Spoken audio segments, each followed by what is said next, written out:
Okay, looks like you're live now on stream. Good.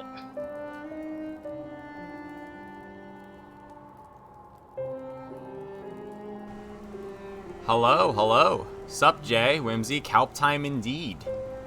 Good stream, Johto. Good stream. Love me some Devil May Cry. How's everyone doing?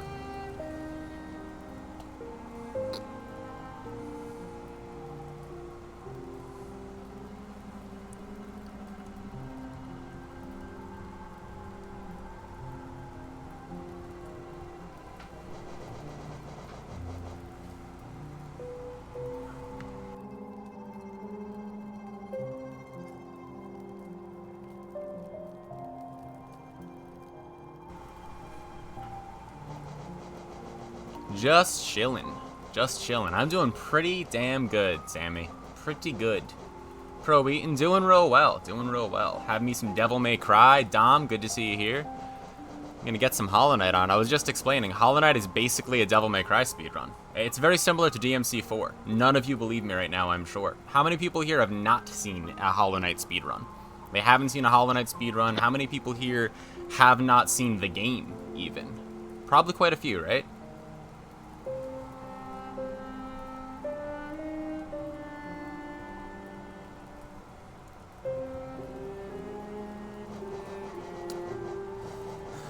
Thanks, Dom. No, it does not reuse missions. No, in fact, it isn't even mission-based. But there are a lot of similarities. You gotta trust me. I'll be going over them. Couldn't finish that last Pantheon. Yeah, the end game stuff, pretty hard, pretty damn hard. Some Dante must die shit. Let me tell you. All right. I'm going to jump into it. I'm going to explain as we go. If you have any questions in chat, any at all about the game, what's going on, the speedrun, the category, we're going to be running 3 categories of this. Any percent, low percent, which is my jam, and any percent steel soul, which means permadeath. If you die, you're dead. It's necessary because there's a skip that we do where we take an intentional death in any percent, and you can't do that, so the route is actually much different. So we don't plan on dying in any percent either, but you know, Steel Soul adds a little bit to the game. You'll see. You'll see. So I'm going to start us up. Timer will go. It's a loadless timer. You'll notice this game is in simplified Chinese right now. It's faster. I'm sure you guessed.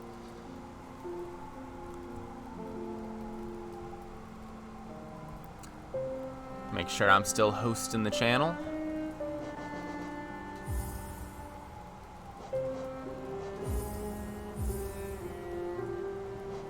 Alright, let's start off with any percent. So, sorry for the bait for some people. The main reason I think that this game is very similar to DMC4 is that the reason that I really like the DMC4 speedrun is because you repurpose a lot of combat mechanics as movement mechanics, and it allows you to do, like, extra movement skips and all. So, you'll already see here in King's Pass, because of the patch of the game we're running on, we can open the inventory in midair, and that uncaps our fall speed, so it's faster. Yeah, Johto, so simplified Chinese is faster because there's a couple of periods of time where you have to scroll through the text really quickly, and Chinese text in this game has the fastest scroll speed. So in a lot of speedrun games, when the text scrolls per character, Eastern languages like Korean, Japanese, Chinese, those are fastest. In other games like Link's Awakening Switch, like Breath of the Wild, sometimes you'll see German, you'll see Italian, and that's because you scroll per text box, not per character.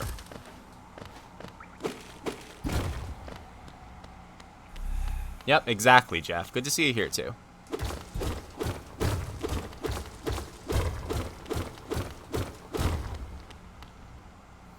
So, for those of you who have never seen this game before, this is any percent, so some people refer to it as a sort of bad ending. So what we're going to do is there are 3 people, they're asleep. We're going to get the thing that wakes them up, we're going to wake them up, and then we're going to beat up our sort of sibling. And then that's the game.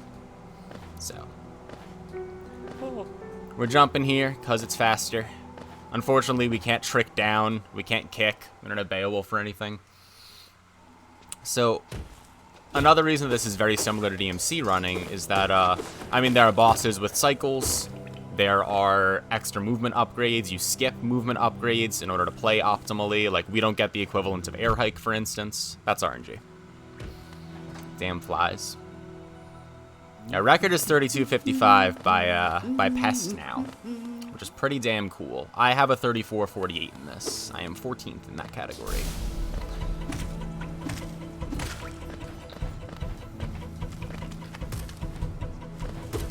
Nice double spike. Sup, Nate? So you'll notice that there's a little number in the corner over there, the 13. That's the equivalent of red orbs, and there is a red orb route. It's not the same as Devil May Cry because you don't get any rankings for missions or anything, but to stick with the analogy, we do pick up relics and some items along the way that would be much like if you picked up an extra holy water or something, because you don't buy them in this game, but they are worth that much. You sell them, actually.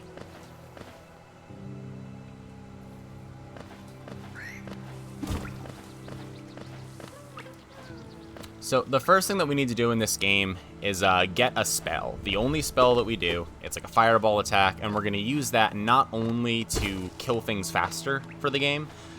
You need it to kill certain enemies in order to get into the next area, but it makes things a lot faster. It also gives you a little stall in the air, and so we're going to immediately use that to do some unintentional platforming. Now, after this any percent run, I'll be doing a low percent run where we're going to have to abuse that a little bit more because immediately after the fireball, we get a dash. That dash is basically the entire game. It's sort of programmed around that dash, like all the platforming, all the movement, all the different areas. And without it, it makes the game a whole lot harder and more fun. So this big scary guy, we're going to leave him alone. We're just going to break open the wall. We're just going to leave. We're going to leave him alone. We don't want to mess with him. He doesn't want to mess with us. Let's just move on.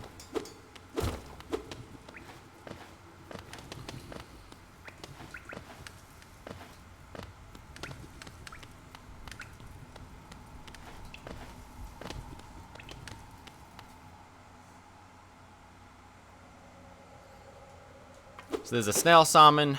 That's who gives us the fireball spell. You can't read Chinese, so I'll translate. He asks if sanity is the price to pay for power. We say probably, and then we get the fireball spell. And he, I don't know, we black out, we get locked in a cage. He has a pet, he tells us to kill it. It's very strange. I think that maybe it's starting to get to him, you know? Like, there aren't a lot of people around. I'm the first traveler that's gone by in a while. He's like, oh man, we better have some fun, right? So, you know, we're stuck in here. What's up, Isog?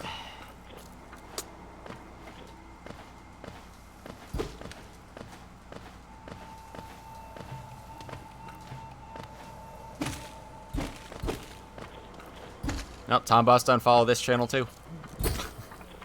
There's a guy named Tombo. He taught me a double board break strat for that. It's a big joke that whenever anyone misses it, he has to unfollow their channel in shame.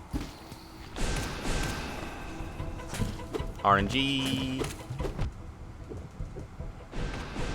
So, that's why we get the fireball. There's another one of those blocking where we're going next, and without the fireball, we can't get past it. At least not in this category. No major glitches.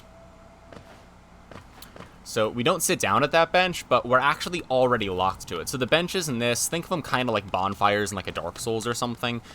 Most of the time when we get them, it isn't to refill health or do anything, or as a save point. It's because if we quit out of the game and then go back into it, we'll be at that bench. So a quirk of this game is that after you get that fireball spell, the game locks you to that bench. So you don't actually have to sit down on it, but when we save and quit later, that's the bench we're going to be on. And that's really convenient for us routing-wise. We're going to screen wrap here. Get an insta-kill, you can hear it.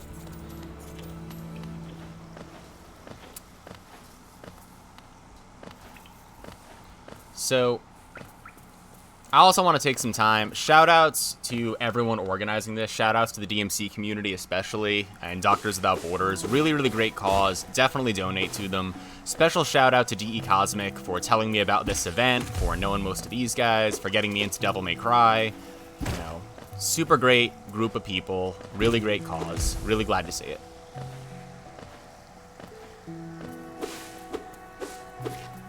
Much love. Hell yeah. We hate birds, too. That's canonical. Okay, here's one of those things I was telling you about with the fireballs, so, give me 1 second. So there is a backup here. That little mosquito's name is Eric. And you can get Eric to follow you in order to do the platforming if you miss the fireball skip. Usually. You know what? It's a marathon. I'm gonna go kill some more birds. I'll show you the fireball skip. What's really funny is that trick isn't that hard, but I also missed it in my PB. I hit a lot of the harder tricks. But now we killed a few more birds. Let's try it again. There we go. Oh yeah, Pro Eaton. It's great to see so many people coming out here and supporting this. So there was one of those fireball skips. It skips a pretty long section. There's going to be a couple more of them. What's up, Bagel? The cool thing about any percent is that if you miss a trick like that, usually there's a backup like Eric there. Or, you know, you can do like something that's maybe a little bit slower. In low percent, there aren't such backups. Like, most of those tricks are pretty much required, which makes it a lot scarier. And that's why we're warming up with any percent.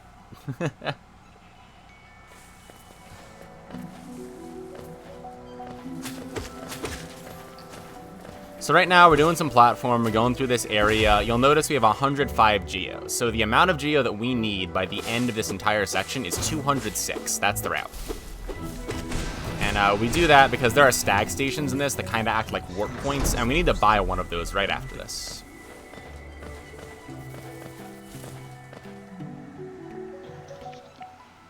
Yo, Dom, donating the $10. Hell yeah.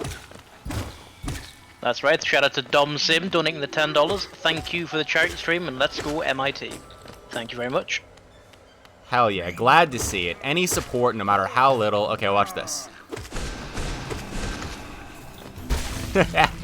I love that kill. It's kind of tight. You actually have to fireball cancel the nail hit there. And now we have 208 JO. We need 206. That's great. Anything more is good because it can save us a little bit of time later. We're going to go for a little bit more here. Good. Love to see it. Full soul coming in. Hell yeah. Yeah, Green Path is one of the best tracks in this game. Hard agree. I listen to it while I work all the time.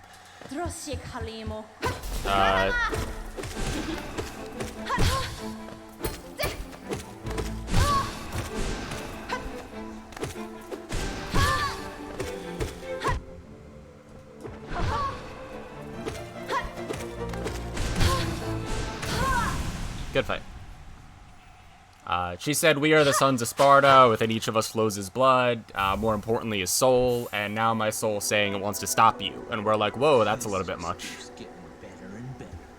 Yo, Jay donating the $10. Hell yeah.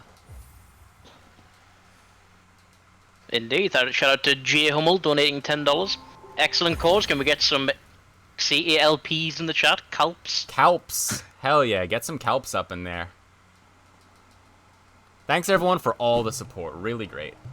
Yeah, so, much appreciated. Going with the DMC4 thing. So that's Hornet. That's our sister. You can tell that we don't really get along very well. By the end of the game, we do. But here's another thing. So eventually you find Hornet again, and Hornet has a counter, which makes me think, you know, Hornet's cooler than us. Objectively true. And that means Hornet has Royal Guard. Now, we're not as cool as Hornet, but we are more motivated. Because we're the ones going off and doing this. We're waking the people up and everything. So here's what I'm saying. Hornet's Dante. That means this game's about Virgil. Whack.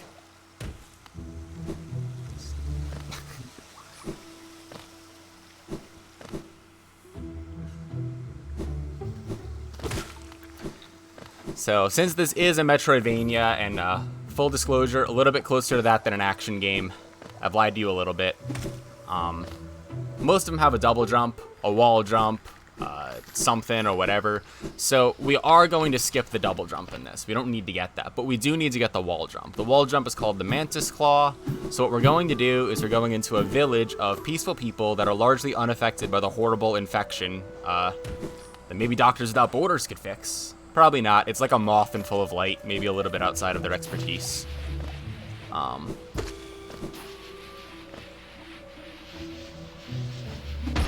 I would explain that, but clearly it didn't look like it was intended. It's called E-Pogo, Explosion Pogo. We're going to do some more of those kinds of things, but we're going to get this Mantis Claw, we're going to get the wall jump, we're going to bounce back out, and then we're going to do a skip in order to get that Dream Nail. The Dream Nail is what's going to help us wake all those people up. Flawless double dash. That's the fast strat in order to Mantis Pogo up. It skips us from going all the way around. Good split. Maybe Hornet's motivated to do something else, like keep the electricity on? Or star in a questionable anime? Or wake up after a month and be confused? That's kind of how I felt this morning. Like after Gurzin just yeets Dante out of the Clyphod, you know?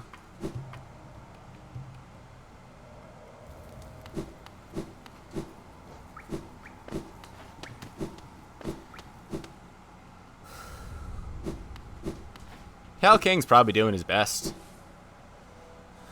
I mean, it's not like things are going great around here, you know?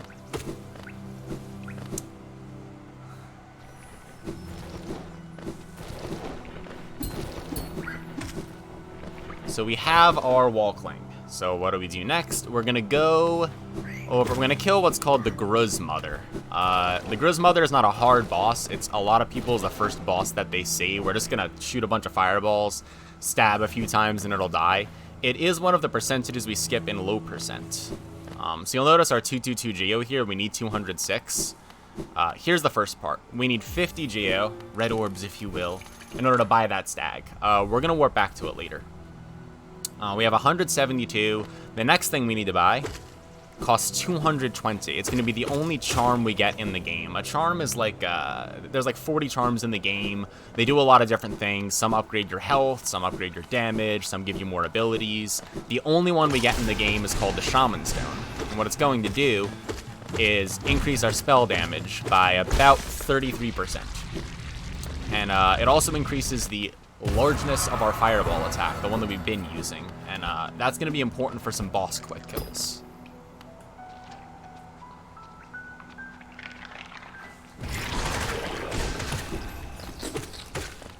So we have our 235, costs 220 for the Shaman Stone.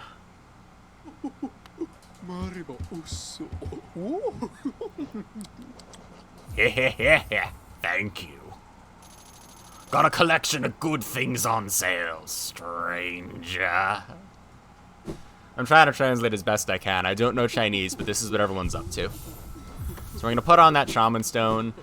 This section doesn't look it doesn't look difficult, but it's a lot, harder than it looks. It's really easy to take a lot of damage here. That guy's name is Sly. He's confused. Yeah, so we're gonna go back. We just gotta get to the bench. The bench is right up there. Oh, no. No, oh, God. Oh, jeez. It's awful. It's a good thing we respawned right here. So this is the shade skip that I was talking about, the main difference between this and the Steel Soul category, because we're not supposed to be able to get up here, right? This is called Blue Lake, and you're supposed to go from the other direction and open it up as a sort of shortcut and go, oh wow, we're all the way back over here. But because we can do that, it changes the route of the game quite a bit, because we're going to get the Dream Nail right now in order to wake those 3 people up. But if we didn't do that, we would have to get like a ground pound kind of attack. We'd have to go to a totally different area, and we would have to get here after all of it. So it's an entire new area, Soul Sanctum. It's an entire new boss that we'd have to kill because of that. This cuts out like many minutes, like 10 minutes into the run right here. The reason that we don't dash one more time there or jump when triggering that cutscene is that you can go into an infinite fall animation and hard lock the game. And that's bad.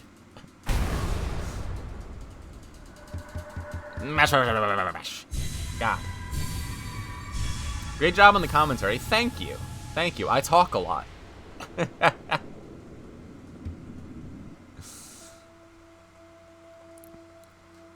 Oh, no, we fell. You take that there because this moth that's gonna appear here, it spawns just slightly faster with a loadless timer if you take that fall. If I take another fall, it's not intended. So don't believe me if I say so.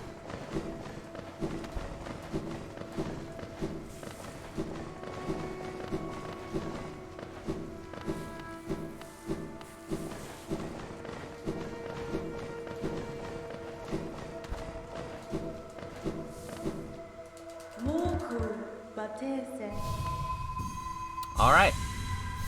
Not doing too bad. Not doing too bad at all. So this is one of my favorite tricks. It's actually really easy to do. All you need to do is spam start, hold right, and then exit and start dashing. So spam pause, hold right, exit, start dashing, and you can go before you wake up. And it makes this little slug knight animation when you wake up in midair. It's faster, but it's also very funny, so it's worth doing. So I encourage you, if you're casually playing this game, to try that out.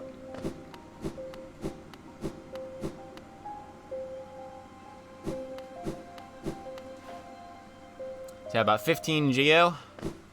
We're going into the city. So this is the area we were supposed to be able to go into. You know that guy that we bounced out of, the false knight, where we were too scared, so we broke open the wall? He drops the city crest, and that's how you're supposed to get into the city. But we're getting out through here, which is backwards.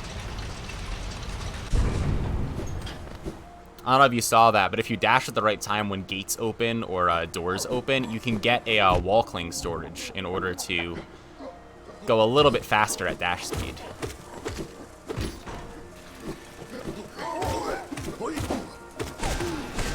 So this is one of the relics that we get. We're gonna sell them to a guy named Lem, who makes a lot of great noises, in order to get more money. The last things that we need to get in the game, there are more stag stations to open for routing, and there's the lantern. Now, unfortunately, we don't get the lantern to see in the dark. You'll see that in the low percent run and the any percent steel soul run. It's not to stay in the dark, see in the dark. But in the dark, you can't interact with gates unless you have the lantern. So it's our logical access into one of the areas of the game.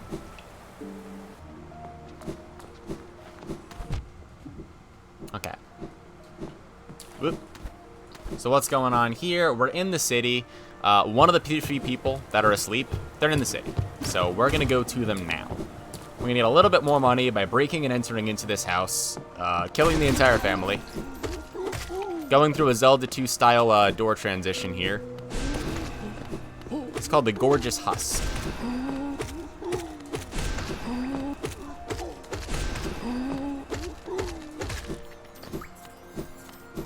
So if you notice those double fireball hits, we're going to do that a whole lot more with a lot more enemies in the game. And the Shaman Stone makes that a bit easier, because not only is it extra damage, but it's also like extra spell, size. So hitting it with the hitbox is much, much easier. We're going to open up this gate over here. It's going to be important, trust me. We get a free heal on the next elevator. And you know I said before that we skipped the equivalent of air hike? So the reason that we can skip air hike, the entire reason in the entire game, is this vase. Shoutouts to that vase in particular for saving us so much time in the run. MVP fucking vase, let me tell you. Thanks 1.2. I am going to take this bench over here for safety just in case we die, because this is... It's arguable, but it might be the hardest thing in the run, the hardest fight in the run for sure. They're called the Watcher Knights, and we are woefully, woefully under-equipped for them. It's not going to stop us. Here's another small dark room, but it's not that bad.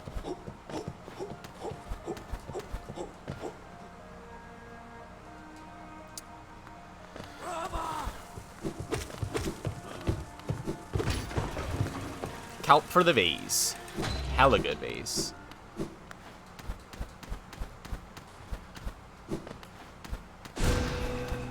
So there are 6 of these. We're going to drop a chandelier on one, so now there are only 5 of them. It's like Agni and Ruda and Rudra and Rudra and Rudra. Alright, I'm going to focus for a sec. Wish me luck. See that triple? Much easier with Shaman Stone.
Oh my god.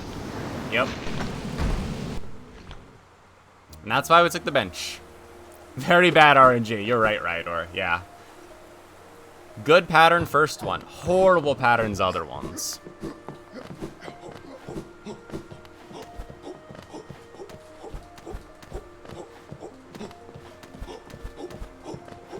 Happens. See, this is a good thing, though, because you see how we have the dash and the shaman stone that I keep talking about?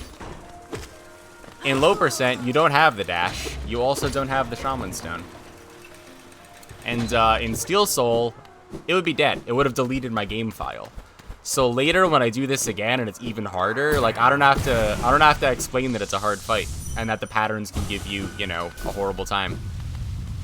It'll be apparent. That's called throwing for content.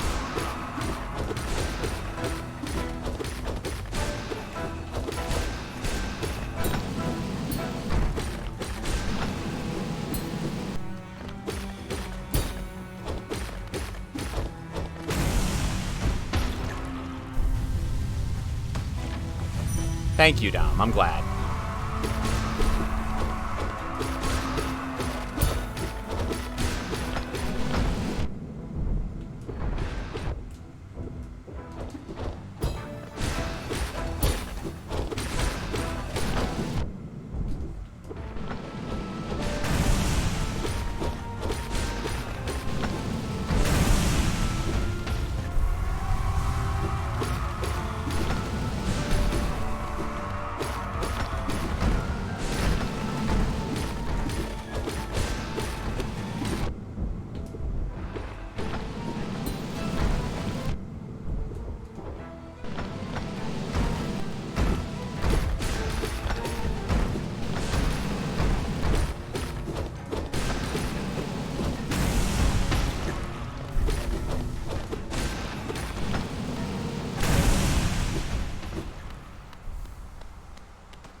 A little better. A little better.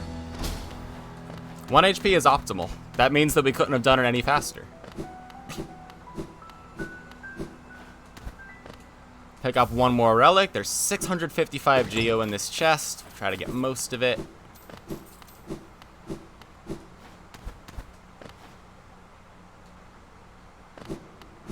And now will be a very small bug alarm clock.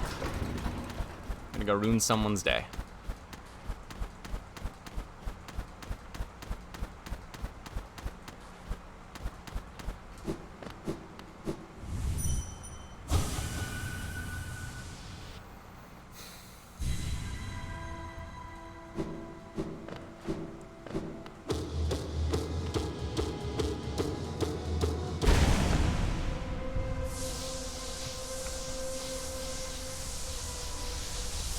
Rudest wake up ever. Don't you hate it when a little bug guy goes into your dream and then slaps your unconscious, like, ephemeral spirit until the seal that you put on a door is broken and then you're not there anymore?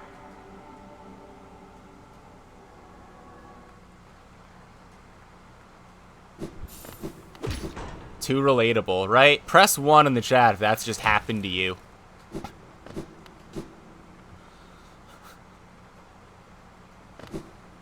What? What?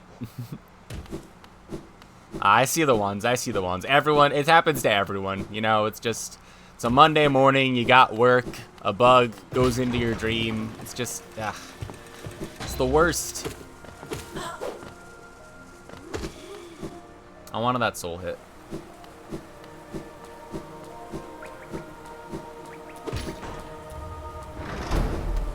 Yay, gate storage. So we're gonna go say hi to our buddy Lem. He has a selection of good things on sale, but we're not gonna buy any of them. Lem is most of the reason that we run on Simplified Chinese. Lem is great. Love Lem. Super good NPC, super good wares and everything. Only problem is that he talks a lot about all the things that we just found. Which is really interesting and all, but it's also very slow. So you save about 22 seconds over English. And a lot of them are right here. Let me see him in chat. Våre son, Velmi Artrid. Helmedelkas, Kachales, the Velmi Artrids. Velmi Artrid. I'll translate. I'll buy it at a high price. That's nice. Kachale. Helmedelka. Stranger. Now that's a weapon. We have this piddly little nail. That's all we got. Why is he an expert in, like, relics? Couldn't he be an expert in, like, guns or something useful? But the other snail guy, he gave us a fireball spell for, I'm pretty sure, kicks. I'm pretty sure that's the only reason he did that.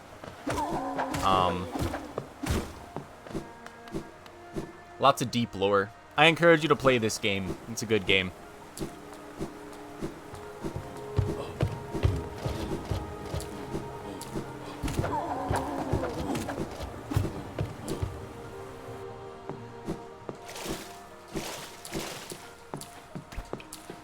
Alright, so now we're out of city. We've woken up our first unfortunate soul. There is one more thing that we need to get before we,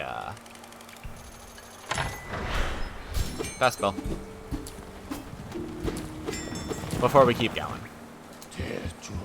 So what we're gonna do is go back to Dirtmouth, which is the name of that, oh yeah, there is an AK-47 God mod. That's true. You can play this game with just a gun, if you want.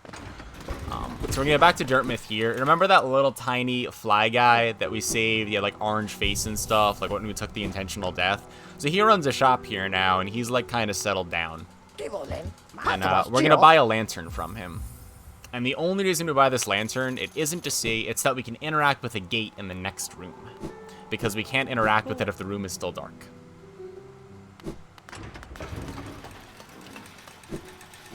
Remember that stag that we opened before? It's called the Crossroads, and we're gonna go there now. So here we are in Crossroads. Oh, I hate this room. That's fine. I will heal one. I am gonna go for Pogax. And this is the gate that we open. That's the entire reason that we get the lantern, for that one gate, because that skips us getting that ground pound kind of spell, that you know, the lever skip and the intentional death let us skip. So this is a really, really cool part of the run. It's some really, really good platforming. There's a lot of global cycles in it. I will go for Pogax. We got it. So that's a really, really hard strat because it's slightly RNG dependent, but also it saves like 3 or 4 seconds, but it loses a shit ton if you miss it. So many top runners don't even go for it. Terrible idea to go for it in general, but it's really cool looking, so how could you not, right? Remember those global cycles that I talked about? Here's one of them. I'm going to take one heal. I'm not going to go for the damage tank in the next room. I am going to go for the last damage tank.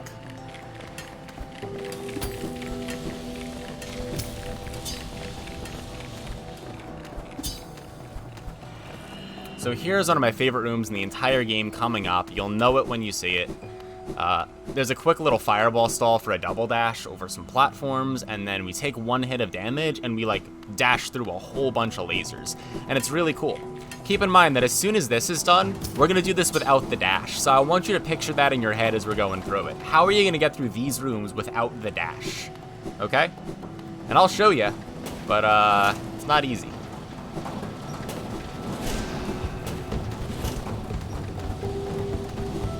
Here's our intentional damage.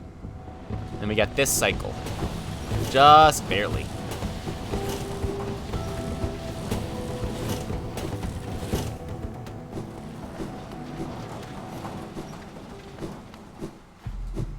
So we just got is the Crystal Heart. The Crystal Heart, or the C Dash, Crystal Dash, allows you to like fly through the air and go really fast, and we need it in order to skip a couple more things. I mean, we need it in order to logically get to a few places, but we also need it for some skips. So at this point in the run, we're going to do the first acid skips. There's acid in this game. I don't think we dunked into any of it, which is rare because it happens a lot. But there is an item that allows you to swim in the acid. We never get that item either. So what we're going to do is go against the wall, and we're going to C-dash over the acid, or into the acid, or whatever it is. And it's going to be so close, but we're not going to dunk into it. And that's going to allow us to get to the next two areas of the game. Couple inventory drops, couple C-dashes, you get to breathe for a second. Yeah, Sanctum, Soul Tyrant. All pretty hard when you first get to them. So here's one of those acid skips. So notice we're in the acid a little bit, but not enough to trigger it, and it allows us to skip it over there. So we're going to go all the way down, thread the needle.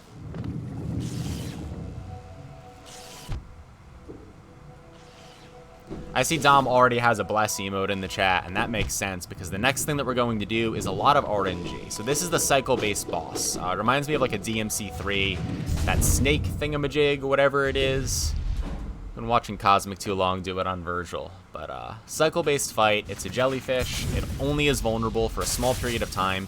It is possible on any percent to get a 2 cycle. It's possible on low percent to get a 3 cycle. Both of them are incredibly difficult and have an RNG element because the attack patterns, there's a very slight random chance, I say slight, but I'm unlucky, that we get an extra attack or he does the wrong attack and so moves a certain distance too much, too little. If it goes well or doesn't, you'll see. So here's Umu. It's a jellyfish. We have to kill it. It's guarding one of those asleep things. The Dreamers. So that's the slow attack. It's a homing attack. The other attack that it does is like a full screen of things, basically. There we go. That one. That's the fast attack, which is normally better.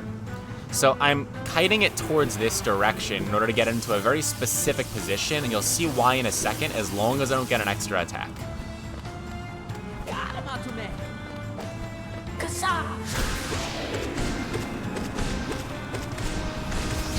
So that doubled very barely. Both of them have to double here. We're going to do the exact same thing again, a little bit different setup. Both of them have to double to get the 2 cycle. It is very, very precise. So we're going to hope this one doubles.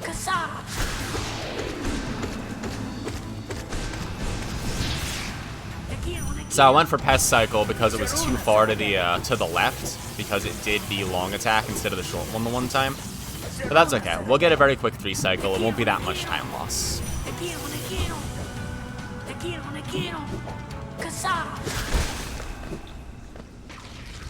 Sup, Cosmic? Popping in while you're at work? I was just talking about you. So, jellyfish dead. There is acid over here, but thankfully because of this crystal dash, we can just avoid all of it.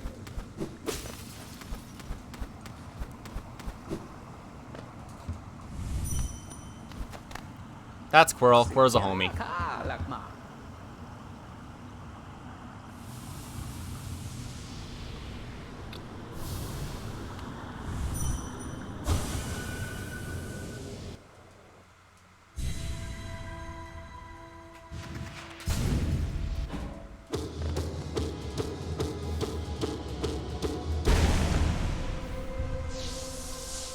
Quirrell is the man bug. Man bug.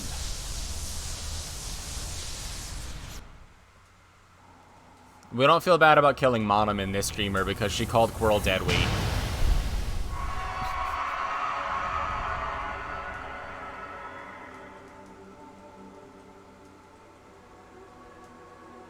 And that's just not cool, you know? I mean, sure, he's never had to grow back an arm, but it's just mean.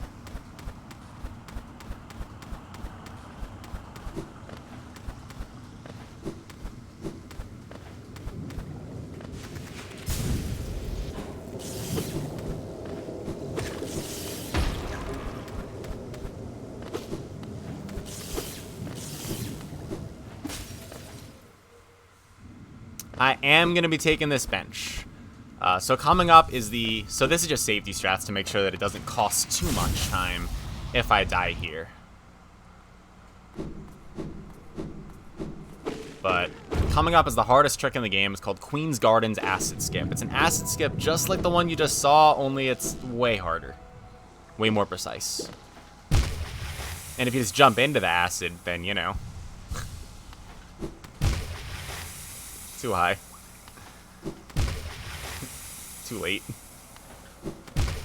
Too late. There we go. So it's possible to dunk on the other side as well.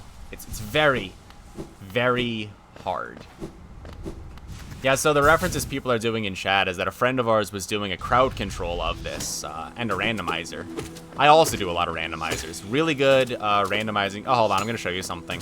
So we're not afraid of this guy because he fires out spikes, but if you notice, on this patch of the game, they forgot to put a hitbox in.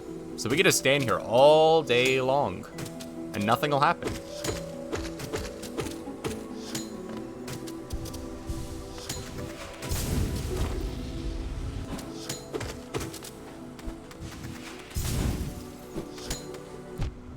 LOL.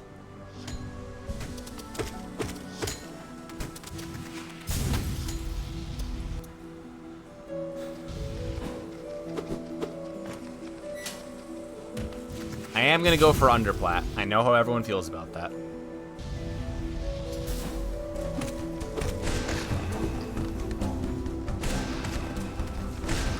Nice kill room. Beautiful. Too far? Too far. Ooh, too far. Fine.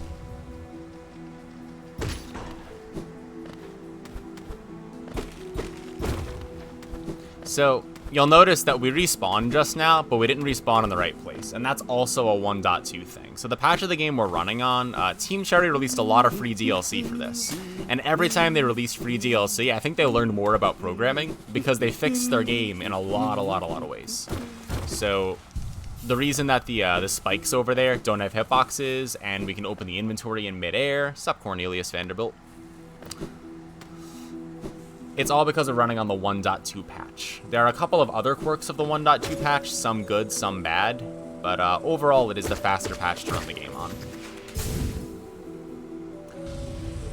Like, that thing's in the way on current patch, so you can't crystal dash all the way into the room, for instance. Also, the Petras over here, those things, they have more HP, which means the quick kill setup for the other room that we were just in, shouldn't I jump, is a little bit different on current patch as well.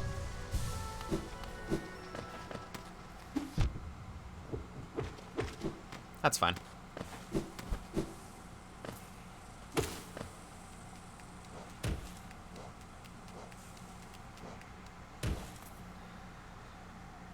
Coming up into Beast's Den. So this was the fastest way to get in here. There are a couple of other ways to get in here. In fact, the backup route, it goes almost a similar route to how like any % Steel Soul or low % does.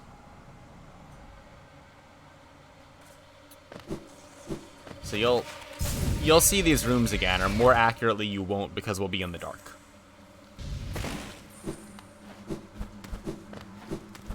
So these are the dark rooms we're gonna have to go into next run, and the run after that.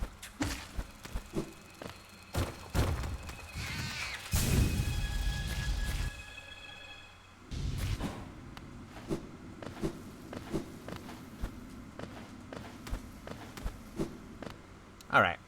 So we're into Beast Den. We come in, we're one mask down, so we're like, you know what we should do? Let's sit on this bench over here, heal up, maybe. Oh no. Yeah, shoutouts to Team Cherry, the 3-person development team of this game. In their notes for this game, the name of this area isn't Beast Den, it's Deep Nest Spider Town, which is really funny to me, and many other people. In the notes, also 3 different areas are called Fungal Wastes.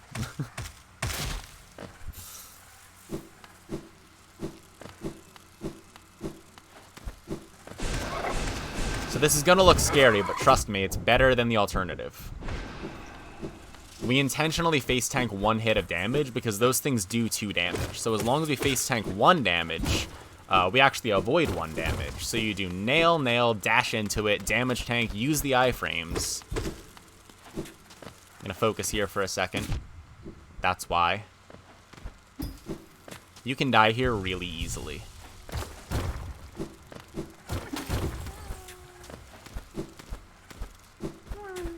Okay.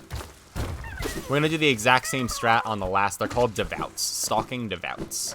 I want to do the same strat on the last one. So we have 3 masks. We're good. 2 masks is enough. Gonna get up nice and close. There we go. So take a look at the geo count. We need 250 geo in order to get out of this room. So over the course of the entire game, we've been collecting geo, paying extra attention to it. I remarked that being 15 ahead was good that one time. So we need 250 in order to buy the stag station to leave this place. So now that the 3 dreamers are dead, this is Hera the Beast, the 3rd and final dreamer. And you'll notice that in these little cutscenes, this door has the 3 masks, the faces, the people that were slapping in their sleep. And the door's gonna open. So now that the door is open, we're going to get to it as quick as possible, and we're going to trigger the final sequence of the game, the final boss, the Hollow Knight.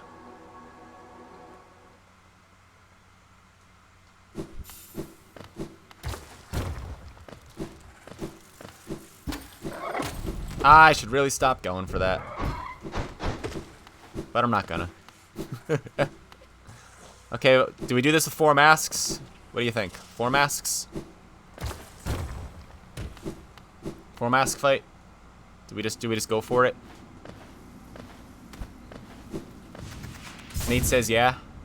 Anyone else? Yeah, 4 masks? Fast spell. Dom says easy. Whimsy's got faith. Alright, we'll do it. We'll do it. Let's get it then. Edaboy believes. Alright. Jay says I can do it. Where do we find all these fools in chat? But okay.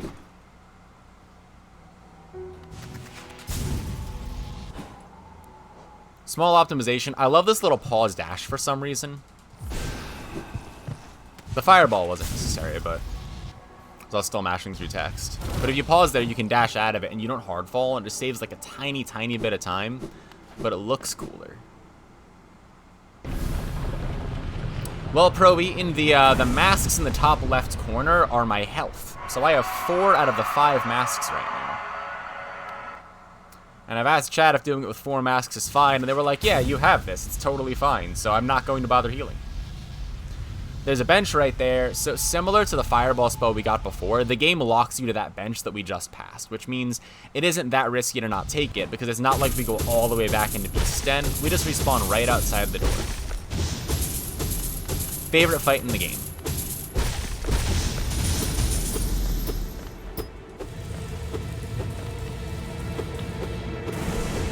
Give me the Yamato. That's a no. That's a no. See? Royal Guard. I'm telling you.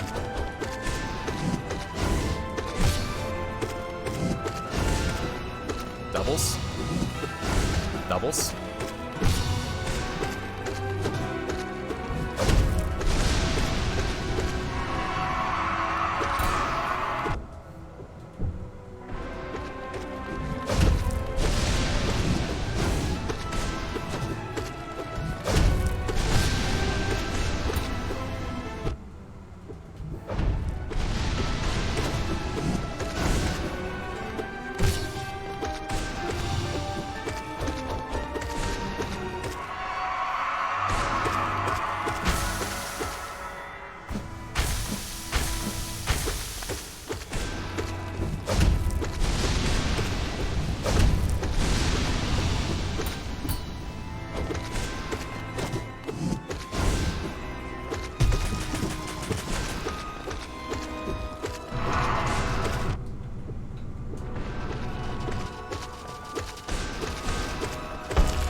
Oh, I missed the scream skit. Just by a little bit.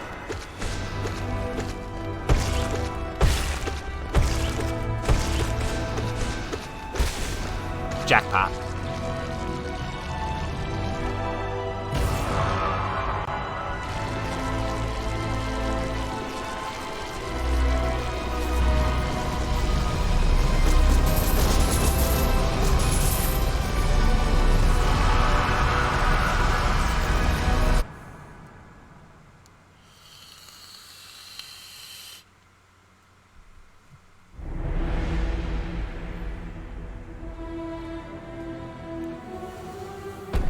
GG Dom, Pro Eaton, Edo Boy, Nerf, Rydor, Vicious Zen, Stella Demi, Nate, Isaga, of course.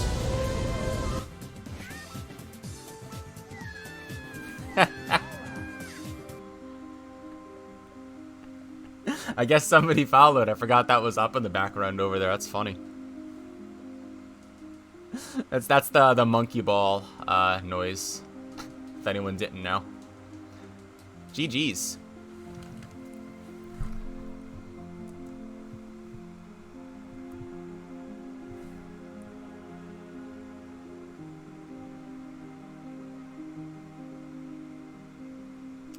So let me go back to my little banner over here.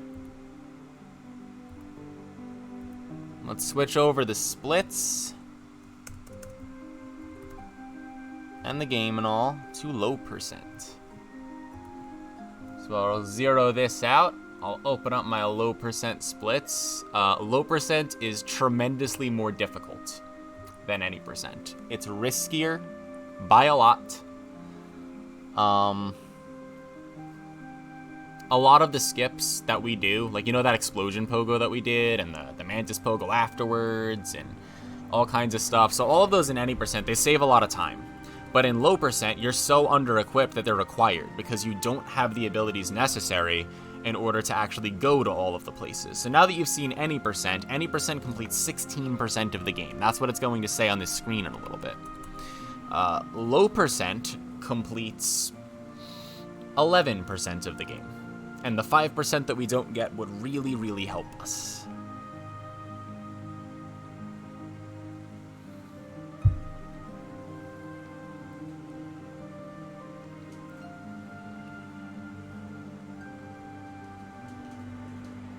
Shoutouts to Teen Cherry.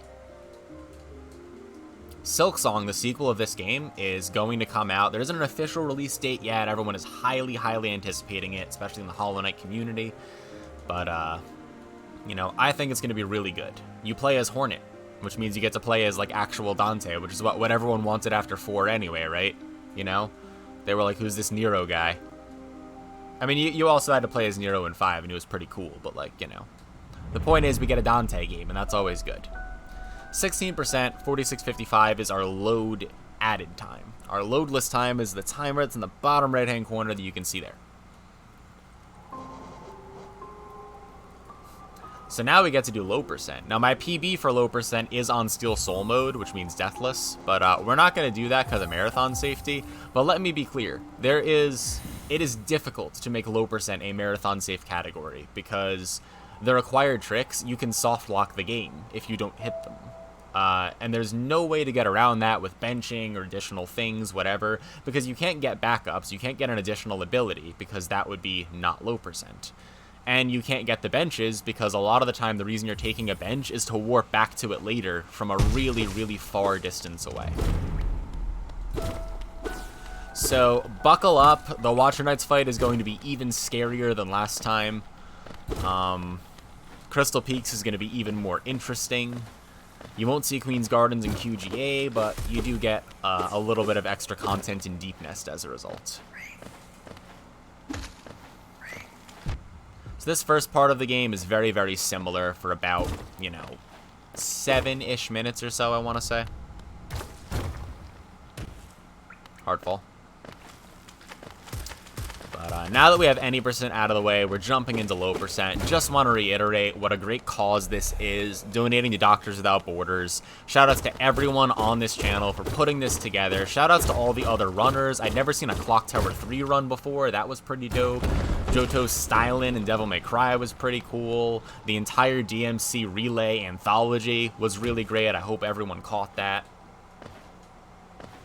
I was really happy to be a part of this. Show off some Hollow Knight. A little bit different than maybe what people are used to around here. But I hope everyone's having a good fucking time. Except for Elderbug, who we always leave behind. He always seems so upset. His little O, you know? So first thing that we gotta do, the route for Geo is a little bit different. We buy that stag, the Crossroads stag that costs 50. We buy that a little bit early, so we have to go to these extra Geo caches, which are kind of like orb caches.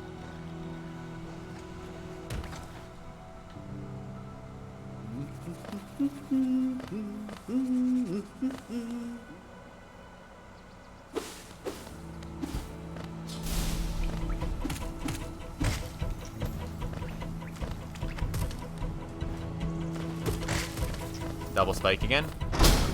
We gotta make sure they get that Geo because there's 18 Geo right over here, which means we need at least 32 in order to not have to get some backups that are quite slow. So we did that pretty well. We should be able to make the next cycle. And we do. Pretty good.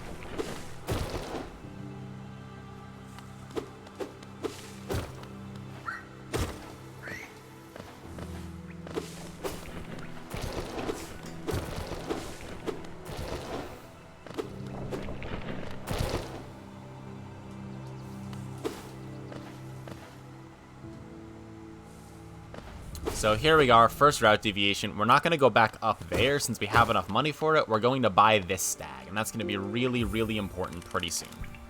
Pretty soon means like, you know, 7 minutes, but that's fairly soon, I guess.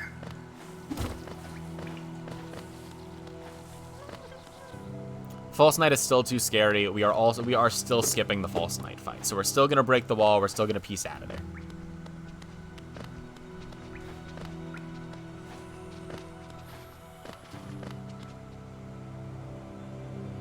Just sipping on your beverage there, Jay. I get it. You know what's coming.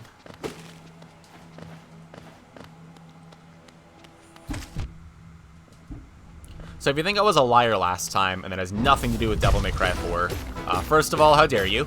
You know, that's very rude. But second of all, maybe this run will convince you a little bit otherwise. So, Devil May Cry 4, a lot of the moves in it, like, you know, air hike, like firing your guns and everything, a lot of what you're trying to do is either keep momentum or cancel momentum. And all of the skips in this with these fireballs that we have, because fireball is the only spell we're getting in this run. A lot of what we do is just that. We're either trying to keep our momentum or canceling the momentum. So when you fire a fireball, it's going to stop you from falling faster, which means it's resetting your fall speed. It's also going to give you a tiny, tiny nudge in the other direction. So you already saw a couple of times that we can use some fireball skips in order to save some time in any percent and keep with the route. In low percent, we're going to do that even more. In fact, we're going to have to do that for normal platforming sections because we don't have the dash. So Crystal Peaks, it's going to happen.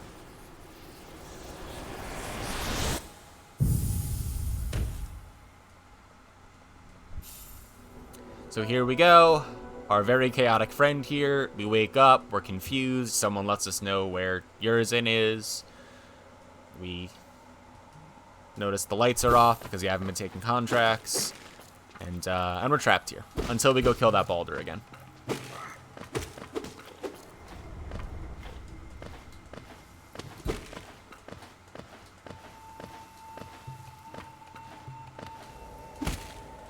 Yeah, Tombo can follow the channel again. Alright, that's good. That's good. I feel better about that.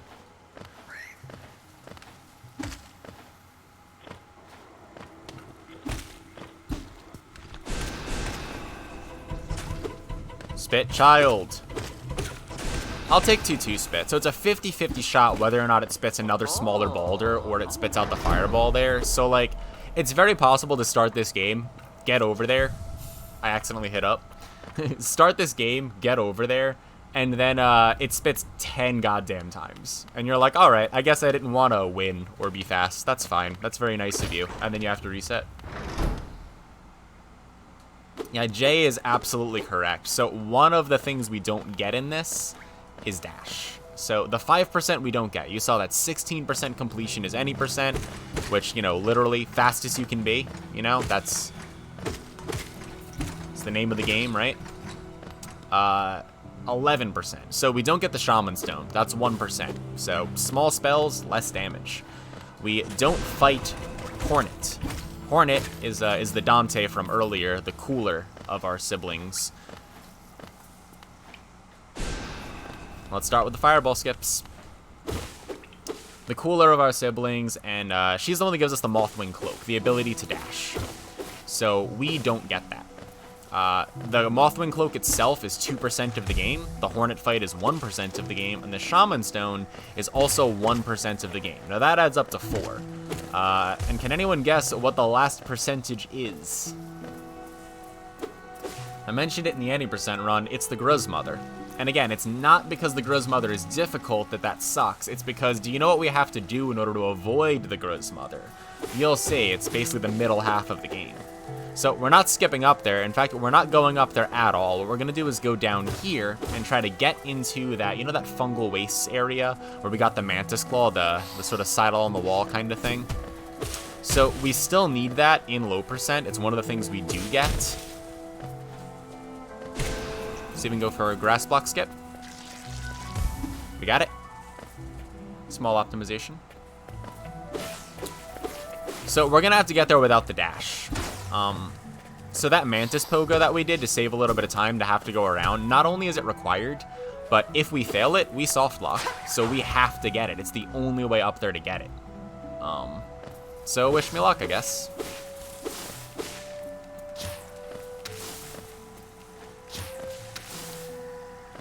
There's a chance this thing's in the acid in the correct place, and a chance it isn't. It is not.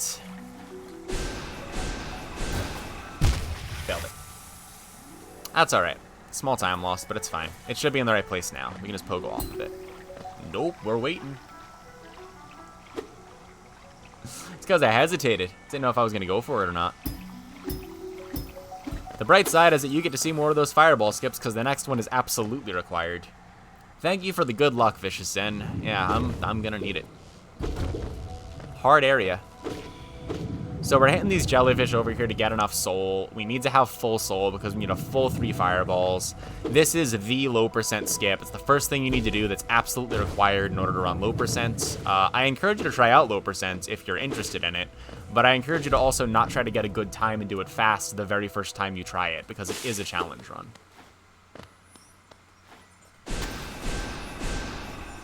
Just a little bit short. So we have to go farm up some more soul and get that skip over there. It'll allow us into fungal wastes, and then we can drop down to where the mantises are.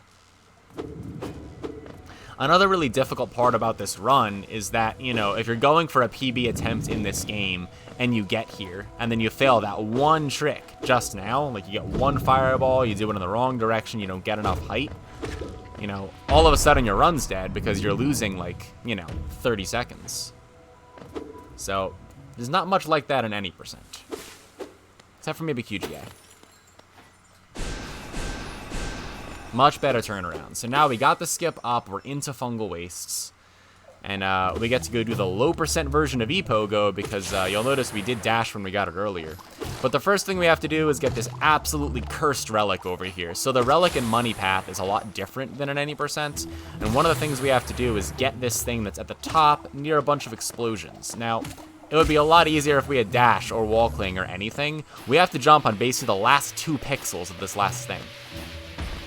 Because if we don't, you fail it, and you get exploded for 2 damage. And I don't know if you noticed, but we have 4 masks, and you can die in this game pretty damn easily. So now that we've gotten that absolutely cursed low percent relic, we're going to go all the way up, and then back down into where the mantis village is. Yep, if anyone's interested in this, the routes, the deviations, the different categories, whatever, I highly encourage you to, 1, play this game, don't look at any of that shit, play the game, have a great time with it. It's a really fun video game, especially if you like Metroids, Castlevanias, and all. If you want to get into the run, actually I should probably knock out that lever just in case. You'll see why I hesitated in a little bit too. Shroomal Ogres.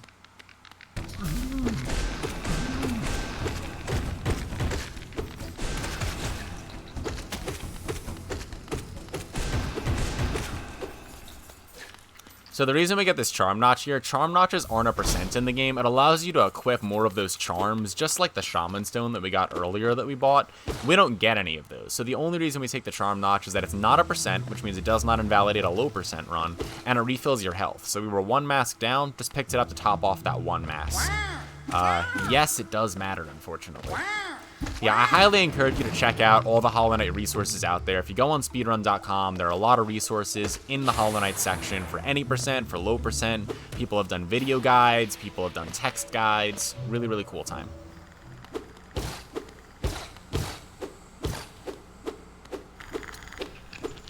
So you'll notice that we're in the same area we were in before during any percent, only it's taken a bit more time to get here because of how fast Dash is. So now's when the fun begins.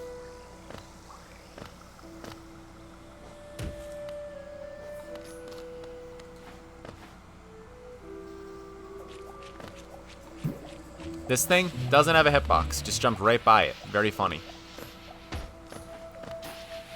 Low percent E-Pogo. Try that again. It's pretty important we not take damage here, so it's much, much better to retry it than it would be to take the damage, because it is 2 masks of damage. We're going to want to keep us intact for the next skip. There we go. Third try is not too bad. And now the required Mantis skip, or else we soft lock. So everyone wish me some luck. We gotta get this.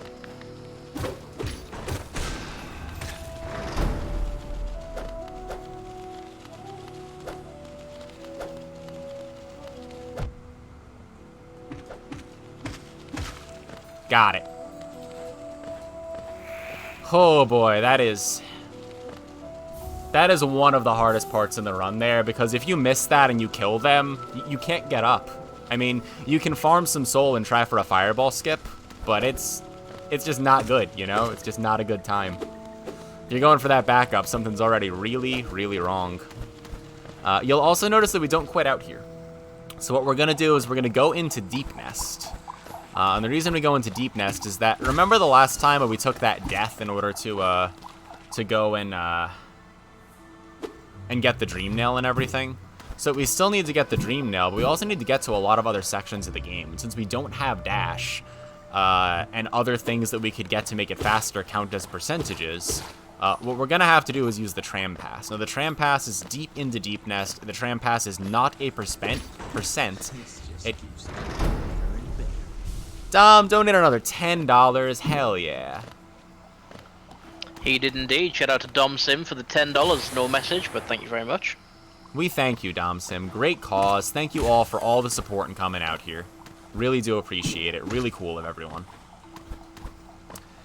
So we're going through. We're getting into Deep Nest. We're going to get the Tram Pass. It kind of works like a stag. Actually, in the game, in a language you can read, because I can't read Chinese. The stag will actually say something about it if you go and approach him afterwards. He'll be like, I hope you aren't planning on riding that contraption. And he makes fun of you for thinking that a machine could do what stags do. So, here's Deep Nest. It's, creepy. We didn't get to see much of it in any percent, so it's great because we actually get to see some of it. All of these are on a global cycle, so what we're going to try to do is get past them before they will give us any trouble.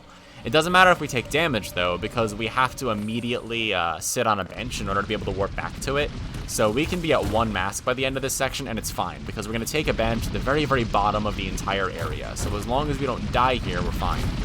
I will also point out that dying past this point for another 10 minutes or so kills the run. So does accidentally taking a bench, because this thing that we're going to right now, we absolutely have to warp to it. It's required in order to do like the next couple sections. Otherwise, you basically have to repeat the entire game. So in other words, wish me luck again for the next 10 minutes consecutively.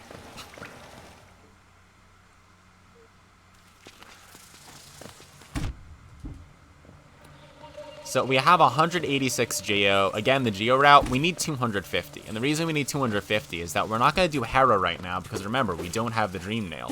But we are going to take the Stag out of Hera, which means we need to buy it and use it to get back to Civilization. Similarly, the reason that we open the Crossroads Stag beforehand is because that's what we're going to warp back to. We're going to take the Tram Pass for the upper tram to that Crossroads Stag. Well, we're going to go to the Crossroads Stag, and then we're going to take the Tram Pass to the Dream Nail. Then once we have a Dream Nail, we can go into City and do much the same route. We just don't need to do the Queen's Garden section because we'll already have the Stag opened up really, really close to where we need to go, which is very convenient, especially because doing QGA dashless, very, very difficult. I mean, you saw that it was already kind of difficult. It's easy to get rusty on the trick, but it's even more difficult. So it'd be nice to take this bench that's right up here, but we can't, and that's the state for many, many of the benches. That's why it's so hard to create safety in this category. Nice double. Oh, baby, that was it. I love it when shit works.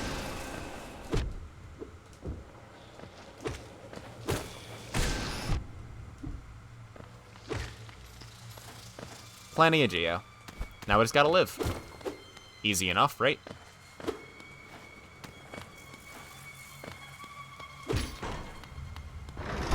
Just don't die, forehead.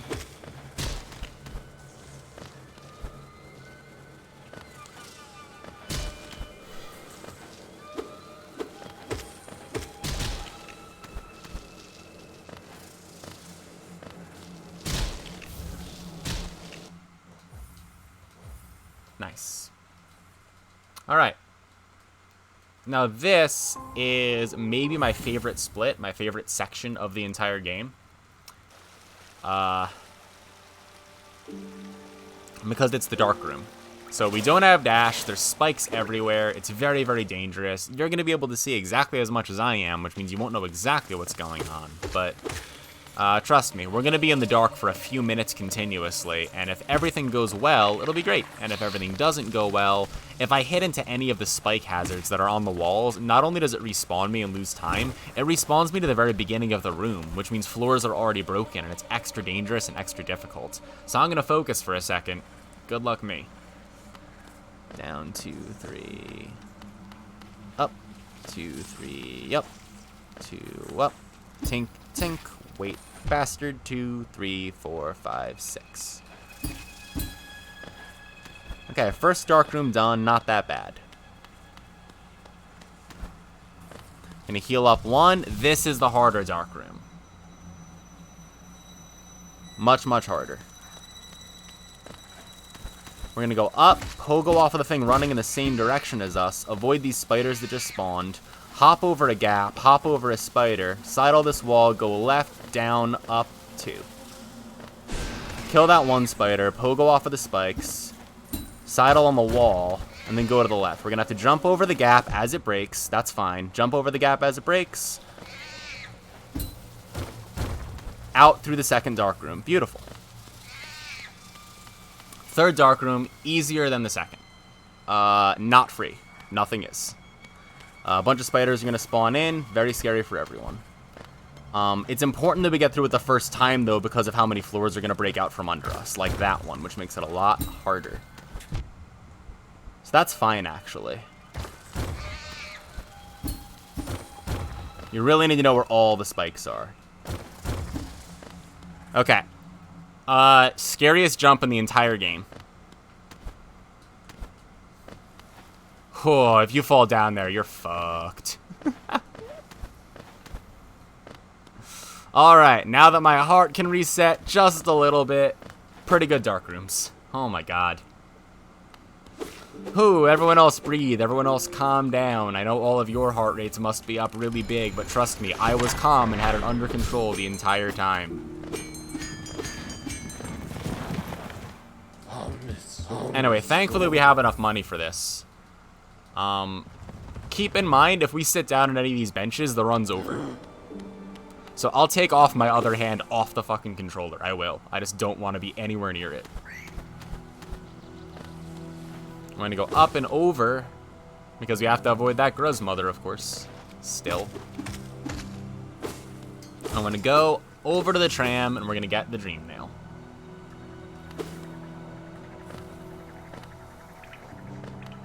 Here we go. Good thing we did all of Deep Nest in the Dark for this. So we're taking this tram. It's going to spit us out somewhere that probably seems pretty familiar. So we can't bench, as usual. Cannot bench. Bad. Hand off the controller. Thank you all for the calps. It is that difficult, yes. I mean, it's not too difficult. It's just, it takes a lot of practice. You can't just YOLO those rooms. Like, you really have to understand what's going on in those rooms and the cycles of all the spiders spawning in, all of the things breaking. You get rewarded by walking for a little bit. We're going to walk right over the little tiny gate we opened right here. See that little panel right there that we're walking across? That's what we opened before when we did the shade skip. And you know how much faster that was.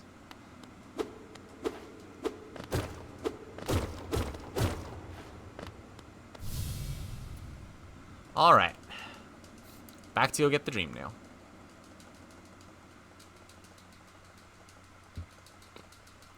So this is the very helpful lore tablet that tells us these three people are asleep and how the gate and the door and the brother and the chains and the infection and the king and the... And that's all great. Very nice. We definitely paid attention to the whole thing.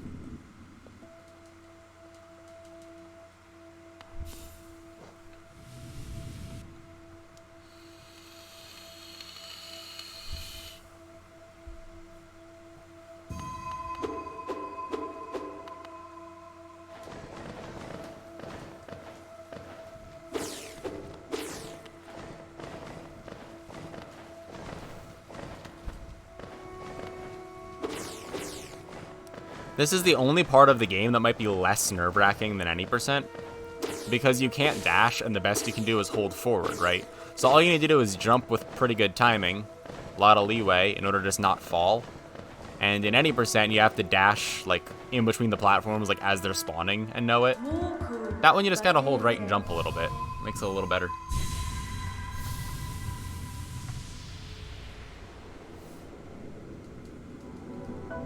Alright. Now, unfortunately, because we don't have the dash, we don't get to do that little Slug Knight scooting on the ground thing again. We're going to have to quit out, but we quit out all the way back to the bench over in Deep Nest. So here we are back at those hot springs over in Spider Town. Didn't you miss it and all the great noises?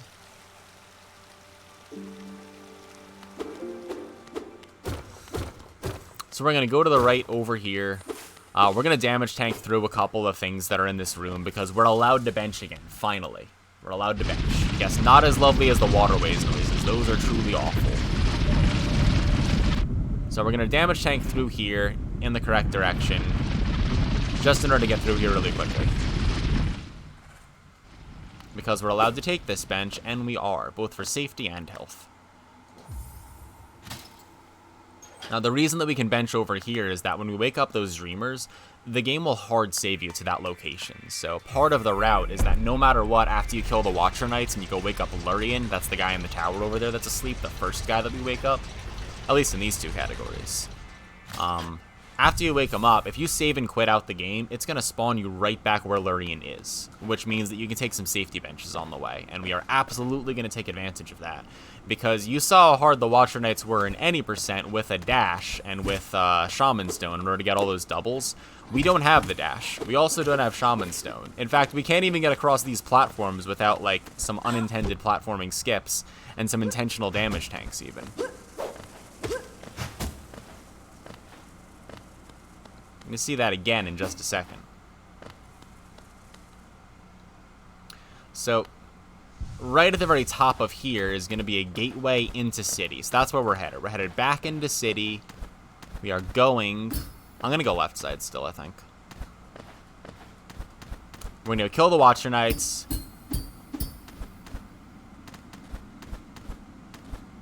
And we're going to go wake up Lurian. We need him in a very, very particular position, because we cannot close this gap without him, you see. Who needs enemy step when you can just slash downwards? Someone should tell Dante right now that he shouldn't have enemy step. He should just throw his sword downwards with so much force that he just pogos off of things. That's what I want in DMC6. Enemy pogo. Much better than enemy step. So, we're going to open this gate again. Very similar reason as last time.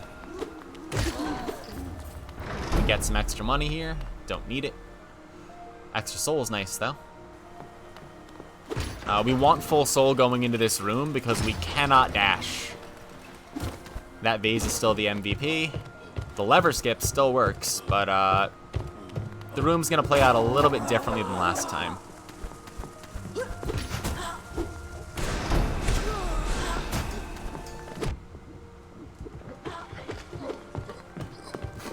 So, those fireballs were necessary. Oh, you kind of do that in 3 with DT enemies? Yeah, Mecha? I've watched more of 3 Virgil lately on Cosmic's channel than I have of, oh, that's bad. Yeah, I'm just gonna quit right out. Because we don't have enough soul, which means we can't get back up to that bench. So, Optimally, you don't take that bench for safety, but as you just saw, the Watcher Knights are really difficult, and falling down there is bad. So we're going to go through there. We're going to go into that little tiny dark room. We're going to kill the Watcher Knights. A little bit of soul for safety, because we need it for platforming more than anything.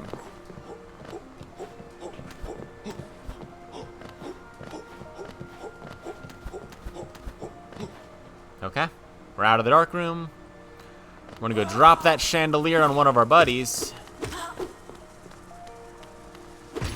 And we're gonna kill the Watcher Knights. This is absolutely the hardest thing in low percent. Super, super difficult. I'm gonna do my best.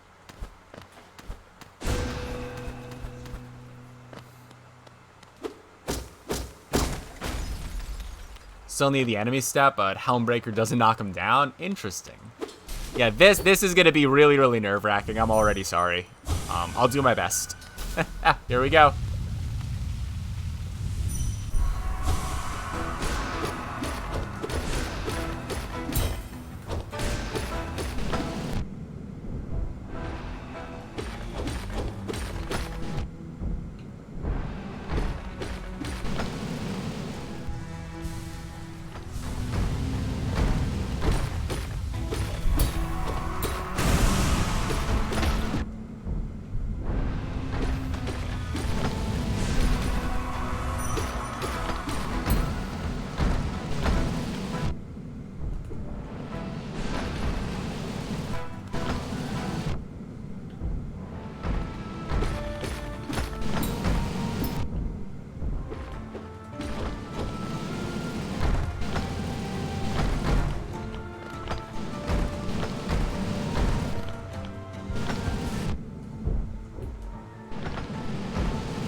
Really could have used a dash right there, don't you think?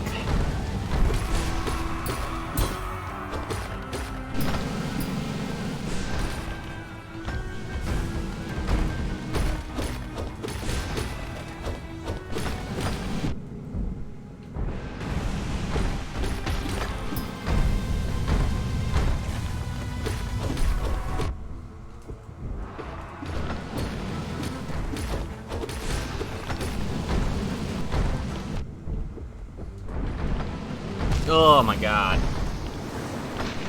Whew. Yep. I ain't lying. You do not have many options in the fight. That's just true.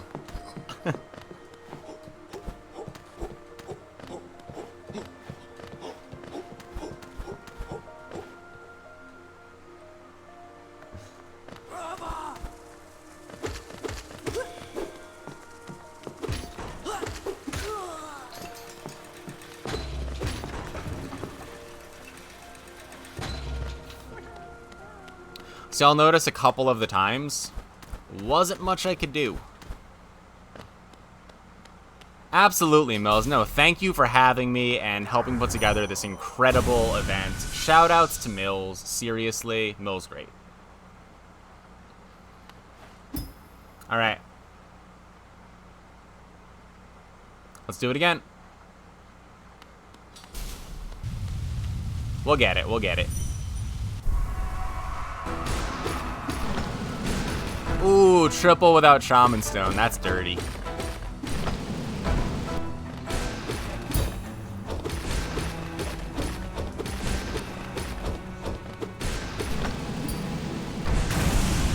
I'm getting revenge on these guys now.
Okay, one a little bit better. Oh boy.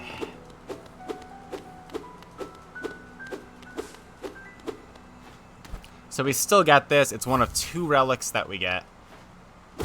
We got the one earlier with those explodey things everywhere, and we're only going to sell those 2. And the reason is that we don't need to open King Station. King Station is the 300 geo station all the way to the right, and we're not going to do that. And the reason is exactly what I've been talking about this entire low percent run. It's because of that 1% of avoiding Gruzmother. So remember how I said before that it was unintended, obviously, to get that Shade Skip. There we go. Shade Skip in order to go get the Dream Nail that way, and how you're supposed to go the other way through Blue Lake. So this is the intended way to get to Blue Lake. Also, this jump is tighter than it looks, so I have to, like, jump at the last pixel there, too. It's a little bit more leeway than the relic that we got earlier, but... my god.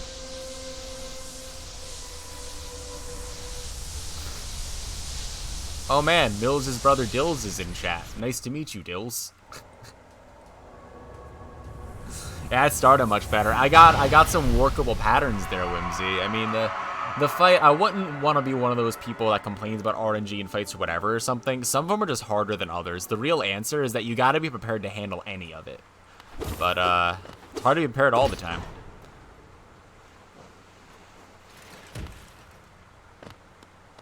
So here we go, back down. It's just going to be a little bit slower.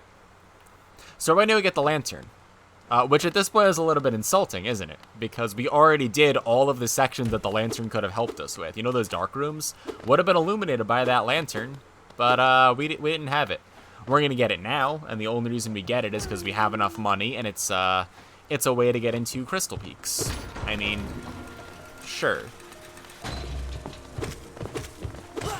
Please don't be in the way. Thank you. So that big Husk sentry can block your path over there, and there is absolutely nothing you can do about it. You have to wait for him to move or kill him if he just stays there. And those things can do 2 or 3 masks of damage.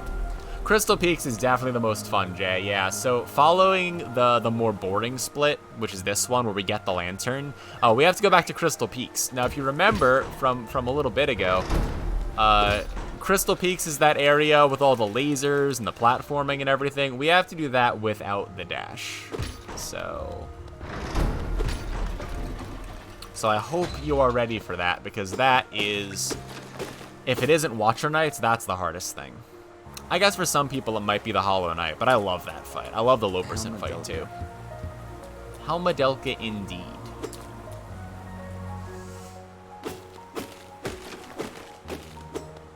Fun, yes, Rydor, fun, super fun. That's called Elevator Dance, and it makes sure the patterns in the next room are good. Vår son, Velmi Ardred.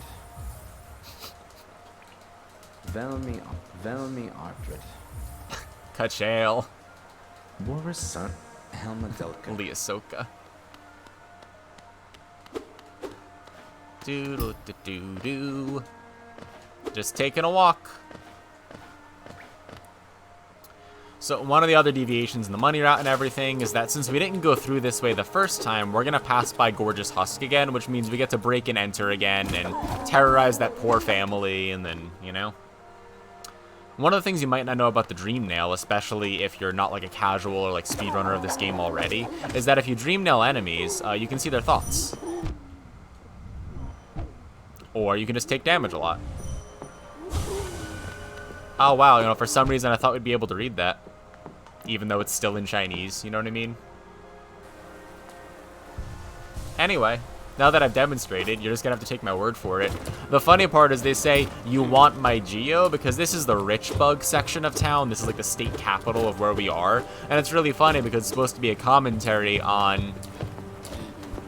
Got a sidle jump.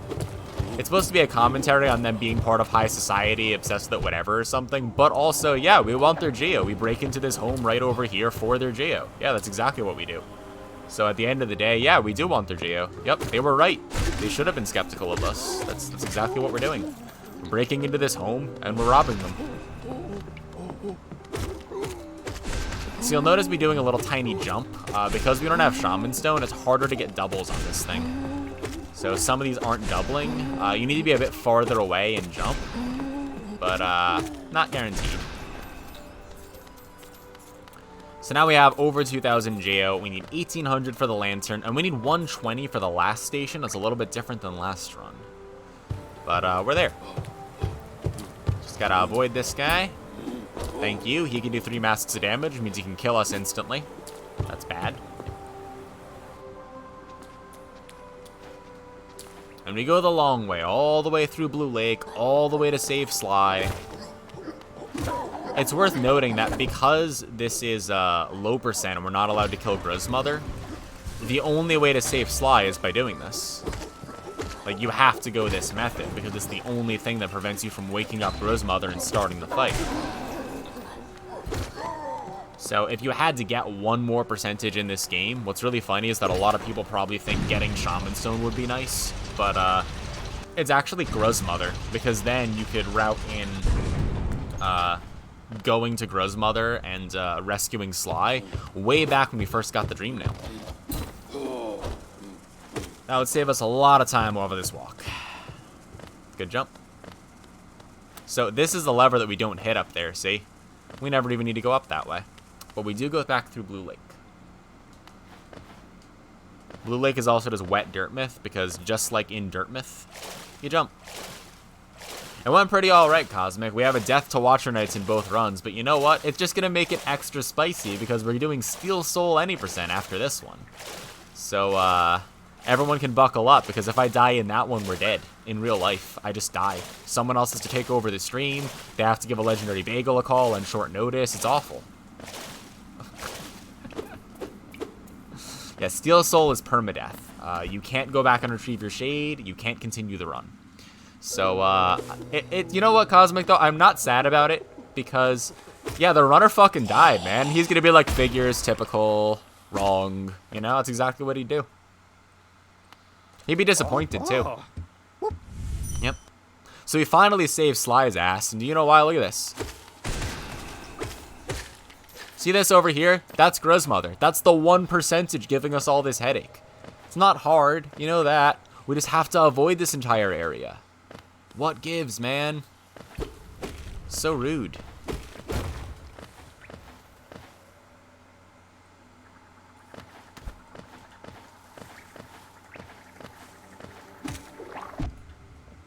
Good. Just because a lot of things explode in the next room, I am going to heal a little bit, because I do not want to die right here. That would be the most time loss I think you can have almost, because we'd have to walk all the way back here. It's like a full 4 minutes. Yeah, in terms of deaths go. So we already opened up this stag, thankfully. It's already here, ready to go. We can go back to Dirtmouth, open up the gate, buy the lantern, and then the most interesting split starts. It's also one of my favorite splits. It's one of the reasons I decided to run low percent. Sup, Reggie? Hey, late is totally fine. We are on for another, like, an hour. You know, hour and a half almost. Plenty of time, plenty of time. We're buying the lantern. You're just in time for the best split, actually, Reggie. Literally the best split. We are getting Crystal Dash right now, which means you get to see dashless sea peaks. Which is pretty interesting. Pretty interesting.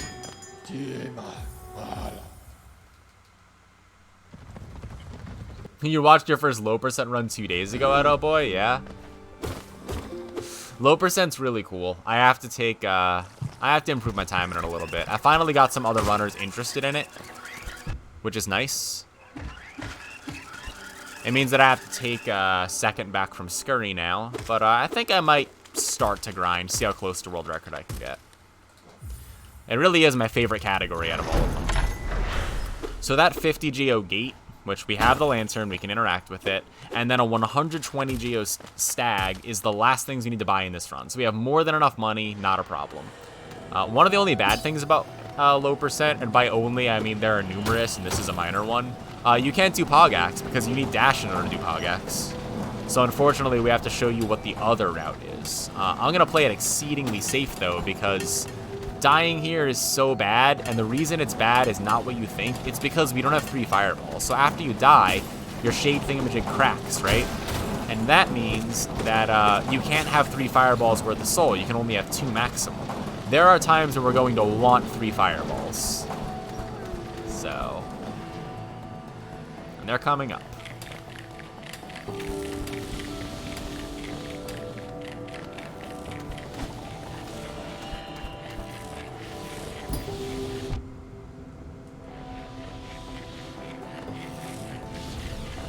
I am absolutely waiting. We are going to take a damage tank here, though. So we can use the iframes to go all the way through that laser. It's a little bit faster. Gives you better knockback.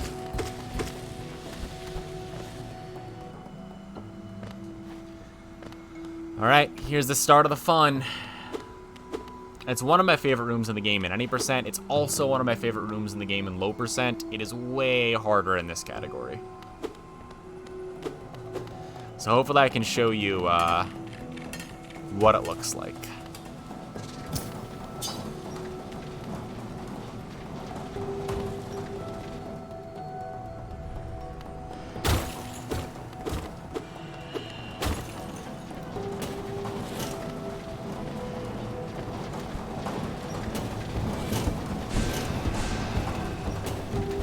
Required.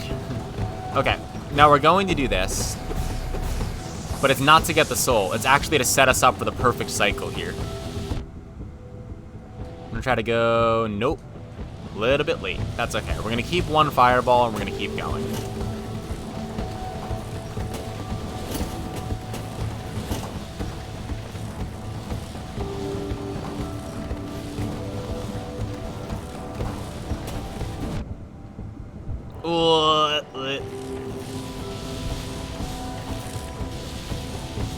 Now we're gonna hope.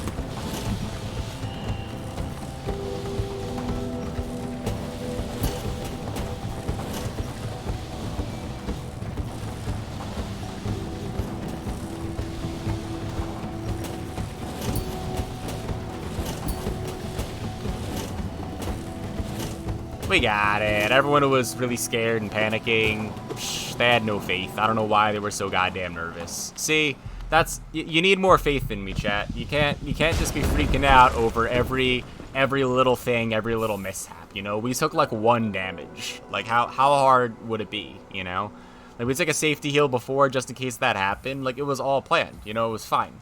It was fine. Harrowing. That's a strong word, Jay. I don't know. I think tintillating, fun even. It's almost clenched. Calp it up. Thanks, Rydor. Reggie. Alright, so now we have C-Dash, which is really good.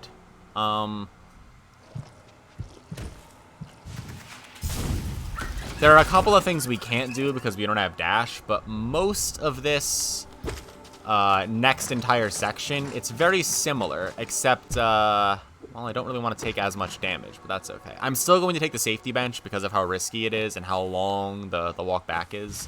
Like, over here, you're supposed to interrupt this and have a little dash onto the next platform, and we can't do that, so we have to pogo. But little changes like that are hard when you're switching categories.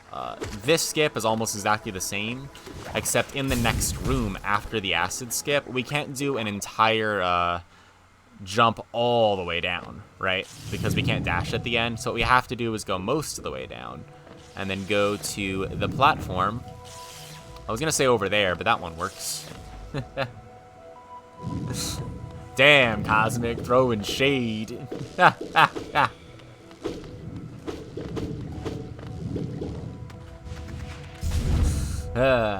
Love you too. Hi, Quirrell.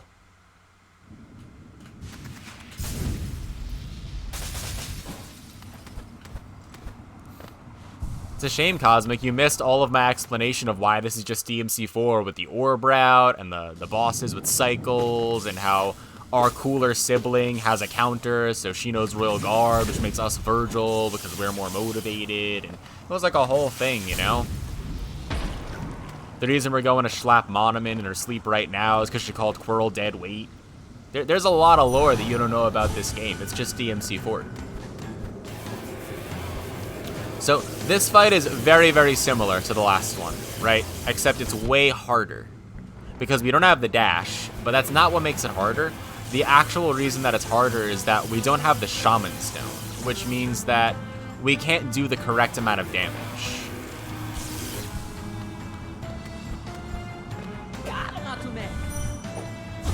So we do exactly the same thing, except it's harder to get doubles. It's okay if we don't, but it's way riskier.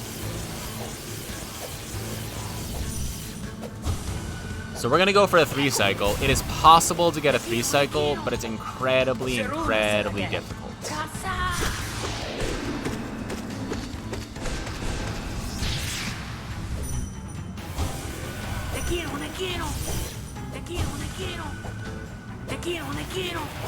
So we can't be damage tanking in order to get the setup here, so it might be a 4-cycle because it's out of position.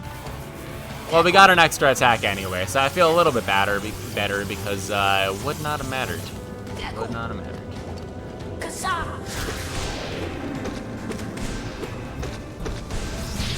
Nope. I have a question. It's hard to learn to speedrun this game. No, it really isn't. You know, Volkick, the greatest thing about this game, not the greatest thing maybe, but one really, really cool thing about this game is that there's such a big community around it that there are guides on speedruns.com right now that you can go check out. And not only does it explain every trick in the game, how hard it is, it explains the backups, it explains what to do if it doesn't work. It gives you little clips and tutorials and everything. And when I was first starting to play this game, I just really liked it. I just like put in so many hours. I played it non-stop for like 7 days, 9 days, something like that. And then after I was done doing it, I was like, well, shit, I guess I speedrun it, right? And so I was doing a stream, and a couple of random people that were in the Hollow Knight community that I didn't know, they kept popping into my stream. And they were like, hey, you know, like, you can do a shade skip here. And I was like, what is a shade skip? And they're like, oh, you die and you pogo off of your, like, dead spirit self, and it lets you get up here. And I'm like, whoa, that sounds really cool, you know? Let's do that. And they sat with me for, like, 10, 20, 30 minutes, an hour, 2 hours, all the way through my first slog of a speed run. And then I just kept playing the game. And now, you know, I do the same for other people that are trying to... Oh, hey, a legendary Bagel. Yeah, those guys are pretty cool. Bagel was one of the people around that helped teach me a thing or two. It was Bagel, Pantaloon, and Arlo was still around at the time, and Insomnia was around sometimes. And they taught me a whole lot about this game. I want to say that, like, if we're talking about Devil May Cry or whatever, if you're first starting to get into a speed run, something like Devil May Cry 5 is fun because, like, you can understand what's going on. You can choose to go for skips or not. Something like Devil May Cry 4, I know, is a little bit harder because the orb route in the beginning is so strict, right? And you have to, like, adapt a lot. I'm learning the 4 speedrun right now, mostly because nice people in the Devil May Cry community, like Cosmic, are teaching me. But what's really fun about the Hollow Knight speedrun is that you don't need to start very good at it, which means that you can get like an okay time, then a pretty good time, then a good time. However much time you want to put into the game, whatever you're really satisfied with. And it's still fun the entire way through. Like, I would encourage you to try it out and just put up a time and then see if you want to do it again. And if you do, great, it's fun. And if you don't, well, then you don't have to. But it's really fun, it's got a great community. You know, and as I keep saying, like, no joke, no meme, the tricks that you do in this game, repurposing all of these combat mechanics as movement mechanics to do skips and all, it does remind me of Devil May Cry 4. It reminds me of a couple of the Devil May Crys, and it's exactly the same reason that, like, my brain releases dopamine when you get gas skip, you know? Like, how could you not be, like, happy about that as soon as you get it?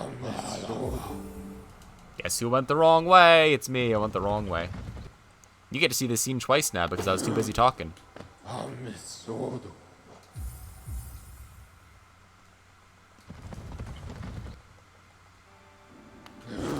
So before we had to do Queen's Gardens acid skip, go through Queen's Gardens, do the kill room and everything. Because we unlocked this earlier, we can just jump right in, which is nice. It's harder, of course, as everything else is, but we're in the home stretch of low percent right now.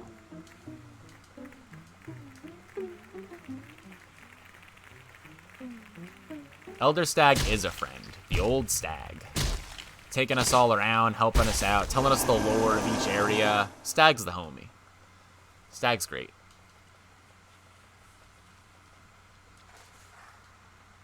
So there's a 50-50 chance this devout backs up or doesn't. If it does back up, we're going to jump over it and tell it good day. If it doesn't back up, then unfortunately we have to kill it. Oh, guess what? We have to kill it anyway.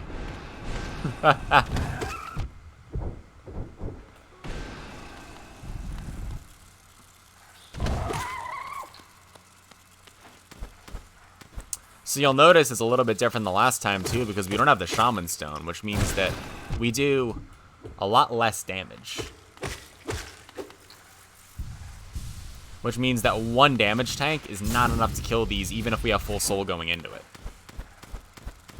The platforming here is still a little bit tricky. So I'm just going to take a safety heal and I'm going to sidle off this wall to get enough jump.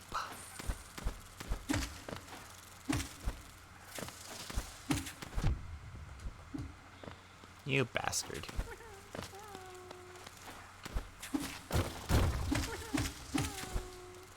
I'm proud of that. That worked. We saved the grub because it's not that much of a time loss and we're not monsters. Alright, now we just gotta get past the next one. Simple enough.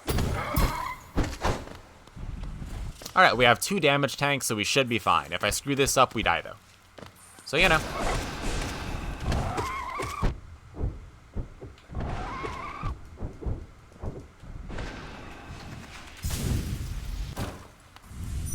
There we go. Of course we save the grub, Bagel. What kind of monster doesn't save the grub?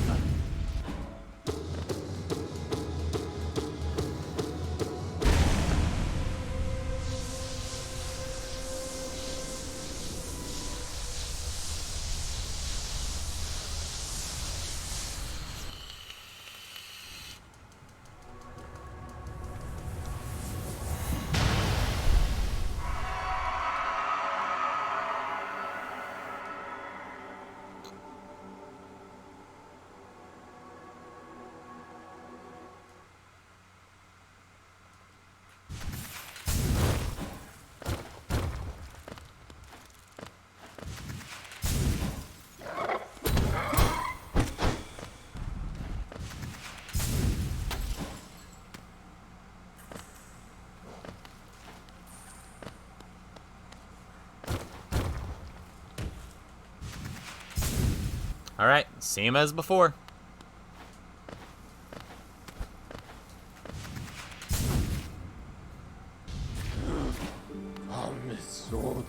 Let's go fight our slightly taller brother, sort of. We're going.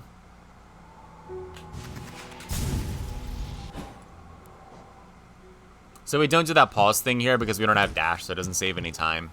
The other bad thing about low percent.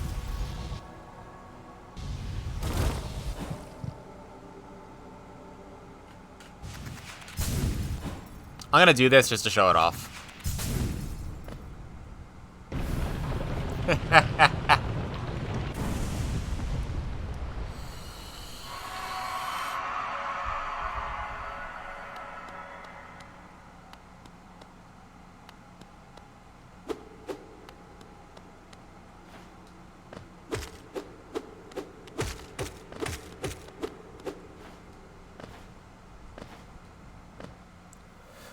So we do by triggering the animation for the, there's another harp save, so it's fine. One major glitch. So we do that by triggering the animation for it right as soon as that door is opening. You can do it with a couple of other things. Like there are some nail art, like spells and other attacks. If you do the Cyclone Slash, which is like a nail art that you do, you can like charge up your nail strike. You can spin forever. There's a couple of animations that work, but that's my favorite. Alright, the Hollow Knight, wish me lizards.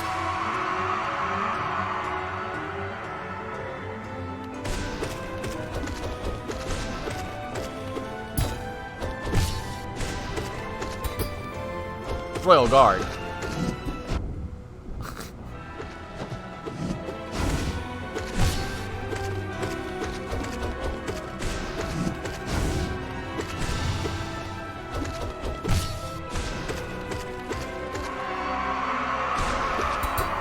Royal Guard.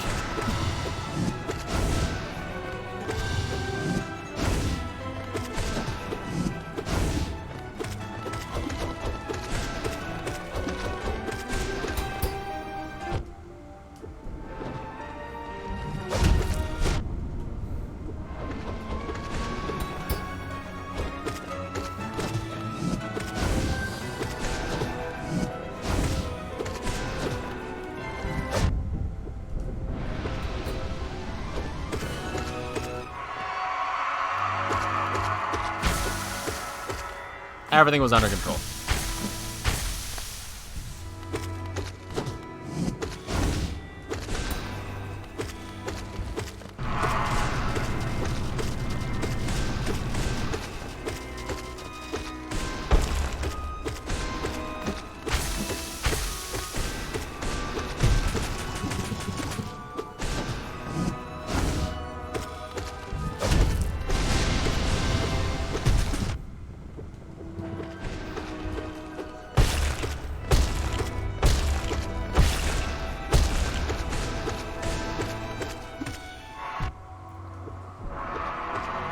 Got the stream skip that time, without dash too.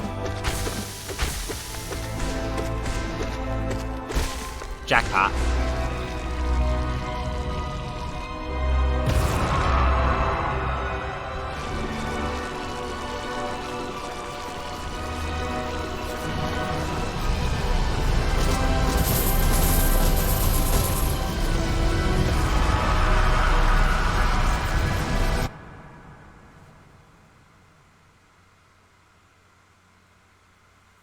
Good fight. GG. Isog, Vicious, Tombo, good to see you here. Bagel, Reggie, Dom, Edaboy. It's Bowie. GG's, everyone. Low percent. There you go.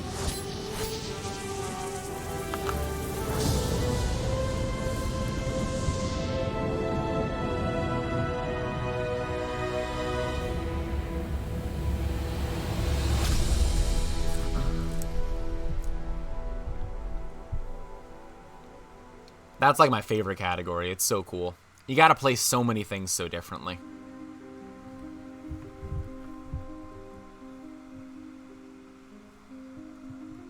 Alright, let me switch everything over. We got one more.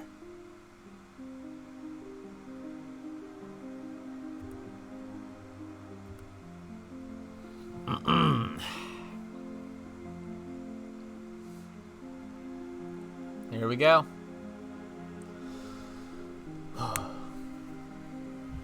Yeah, I can. So as I mentioned before, we play this game on the 1.2.2.1 patch. The reason that we do that, there are a lot of them.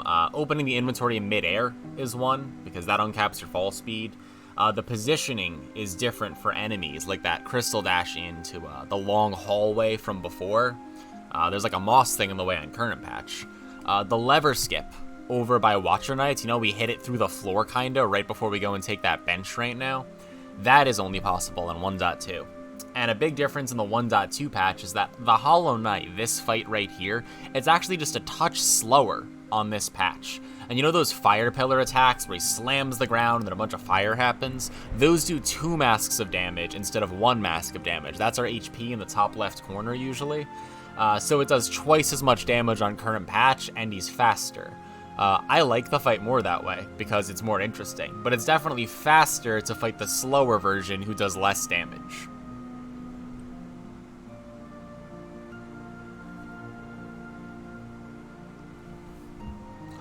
Let me switch my little banner over here.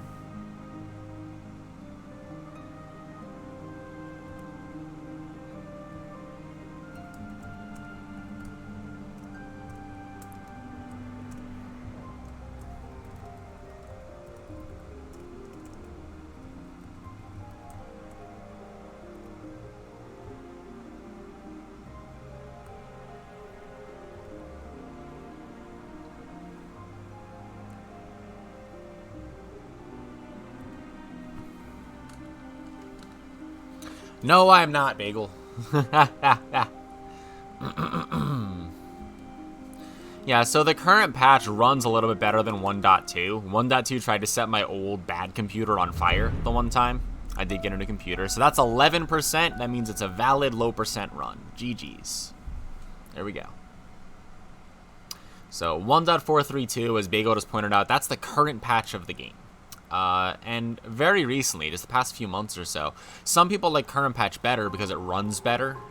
And they don't like maybe some of the tricks, etc. And it's to have parity with like the console version. So now, as of a few months ago, there's actually a current patch any percent on the leaderboard. So not only is it faster to do 1.2, but now it's a totally different category. There's any percent and any percent current patch. So if you want to get into this and say you have it on Switch, you have it on Xbox or something, you don't want a down patch because you don't know how to do that with computers, or it scares you, or you just like to have the game and it's like, you know, as it's released, as intended, you know, you can run current patch. You can run a console run. All of those are on the boards on speedruns.com. Just gonna breathe for 2 seconds before I start the next one. Whew. So, as you may have guessed by my change in the title, we're about to do a Steel Soul any percent run. And Steel Soul any percent it's very similar to low percent because you end up taking a similar route. You get the tram pass just like in low percent, only you have the dash. So you do the exact same dark rooms that I was just doing as well, only you're allowed to kill Grizzmother and you're allowed to get Shaman Stone. So it's kind of like if you were to do the low percent route, except you still had the any percent equip loadout. So some people use it as a leeway in order to get into low percent. Other people just like it better because they don't like walking everywhere in low percent, even though the platforming's pretty cool. It does mean that if we die, we're dead. So if I die to the Watcher Knights, it will delete my save file. Just so that you believe me, let me just show you real quick what happens if you die. Just so that you understand what we're dealing with here.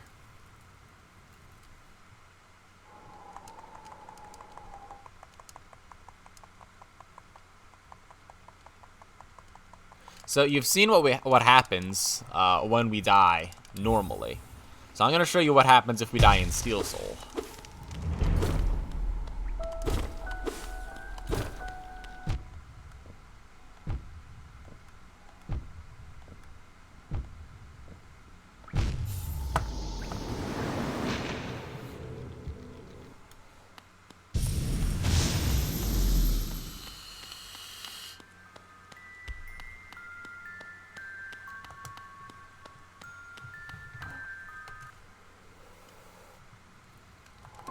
So if we go back in right now, if you click on it, that says delete. You have to delete it.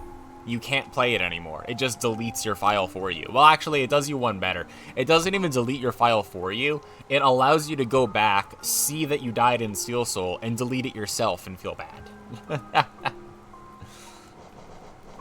So pretty fun challenge run, right?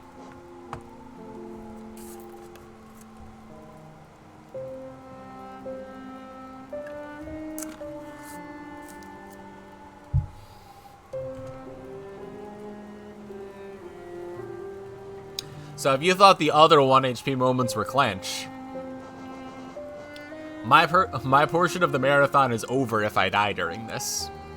Because I'd have to restart from the beginning.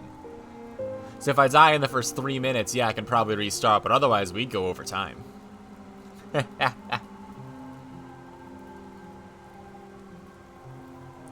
Yeah, all glitches right now, you crawl through the walls, you get the Dream Nail, and then I guess it's up for debate, but you basically get the Lurian Dreamer 3 times in a row in order to unlock the gate door, yeah. Alright, who's ready? Who's pumped? Here's the finale. If I die, I'm dead, and everyone has to go home and go back to Devil May Cry 4 and everything. Yep, no more Hollow Knight.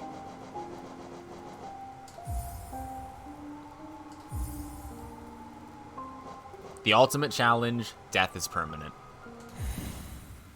Steel Soul any percent. Kelp, kelp, kelp, kelp, kelp, kelp. Let's go.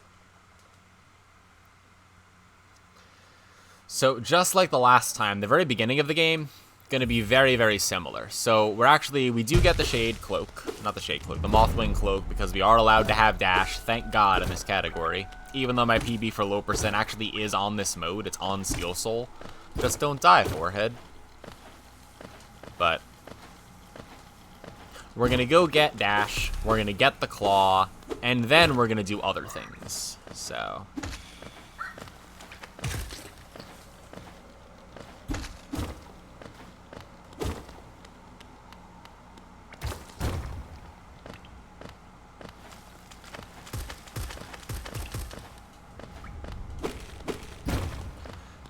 Team Cherry released a lot of patches to this game and included free DLC in every single one. The DLC is really hard, but it's also really, really good and free. And you can find this all the time. It's $15 normally, but you can find it on sale for like $7 or $8 all the time. And I just think that is an absolute sin, you know? So definitely pick this up if you think that it looks cool, if you think the movement looks cool, the combat looks cool, if you want to figure out where to go yourself, if you want to know what the other 39 charms in the game do that we haven't gotten to. All of those are good reasons. I would pick the game up. There's 112% in the game. You have seen 16% of it. 16 of it. So there's plenty more game, and for that price point, it's definitely worth it. So there's my plug for Hollow Knight. I would check it out if I were you.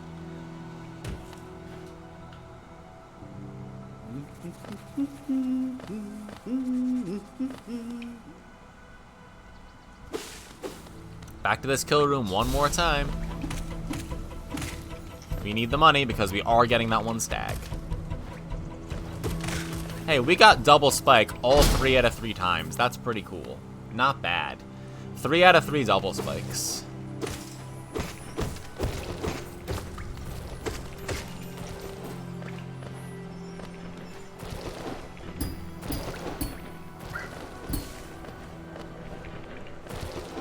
Yeah, there is a hitless mod, Glass Soul mode. A lot of mods for this game. Really cool randomizer. I do a lot of randomizers. A lot of people in the community really like the randomizers. Very, very comprehensive. Really cool.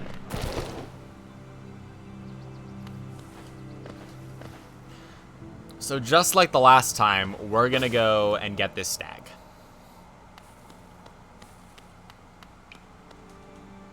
You meant the fall, it sounds awful. Hey, I'd be more excited about it if it wasn't strictly RNG. Like, the best way to mitigate the RNG in that room is to fall as far to the right as possible in that little opening.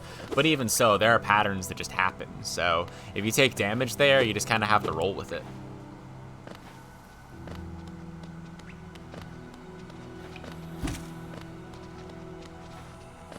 So just like in any other category, the False Knight is way, way, way too difficult. We are terrified of him, mortified really, so we're going to skip the fight and break the wall again. Only difference is that we just got the stag station a little bit early.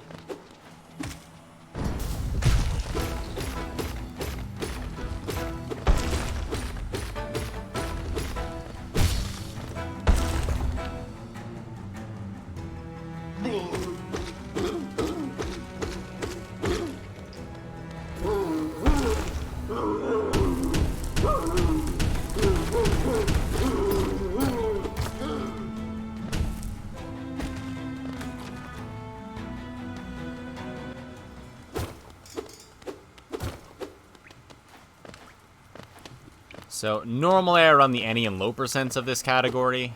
I haven't done a lot of any percent Steel Soul, but it's very similar to the other two. I actually learned it 2 days ago. I decided to pick it up 2 days ago, and I'm going to round out the 3-hour block for this, so...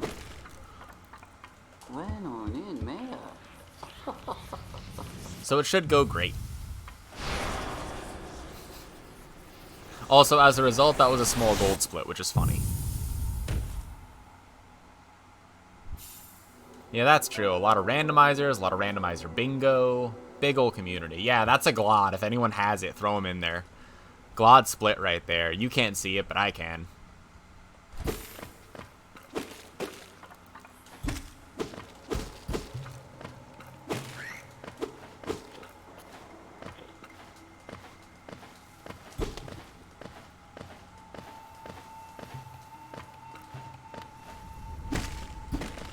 Oh man, Tombo has to unfollow again. That's 2 to 1. Yeah, to unfollow, they need to follow again. Now he has to unfollow again. If he's still around, I'm sorry. Good luck with your COD tournament. I let you down. Spit child. Child. Child. Child. Child.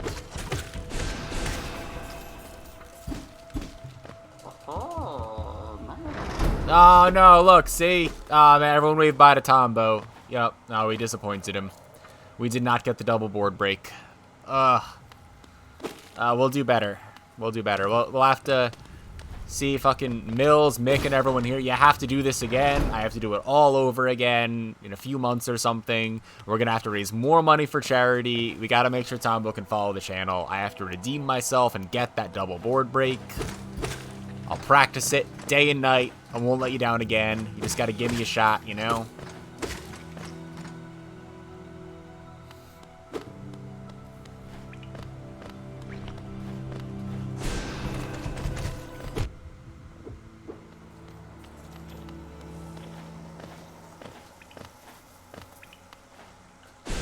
Nope, wrong way. That's okay. That's only like a 3-second time loss. The problem with that fireball skip is either you do that, or you don't turn around. Just do it again tomorrow. Yeah, there are slots, Mecha. You just want me to throw together some more Hollow Knight? You want me to do like 112% or something, even though I don't run that category? You just do a full randomizer, you know? It might take 2 hours, it might take 5, you never know.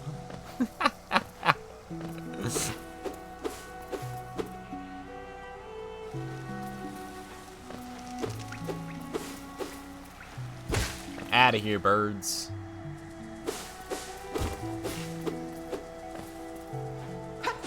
Nope, that ain't it. Actually, I'm gonna kill Eric. That's for not helping me the last time. So mean. Oh my god, and now I killed Eric. Look at what we did. We forsaken ourselves. I need to get soul.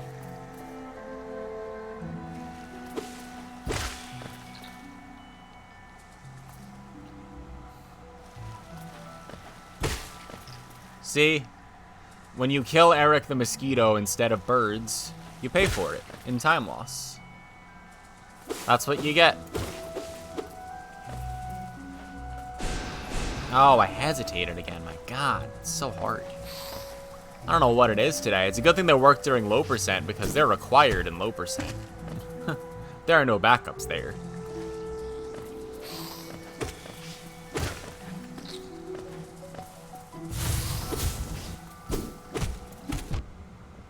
That's fine. We'll take that boost.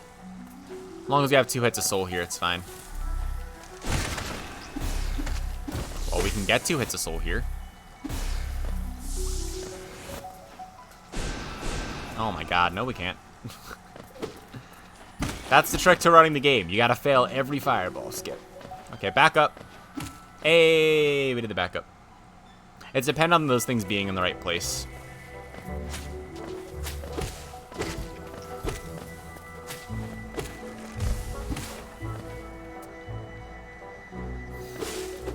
I am very unconcerned about the first little section of this game, because I don't really mind if we lose like 30 seconds here or there, especially because, you know, we're here to have a good time and figure out the run and everything.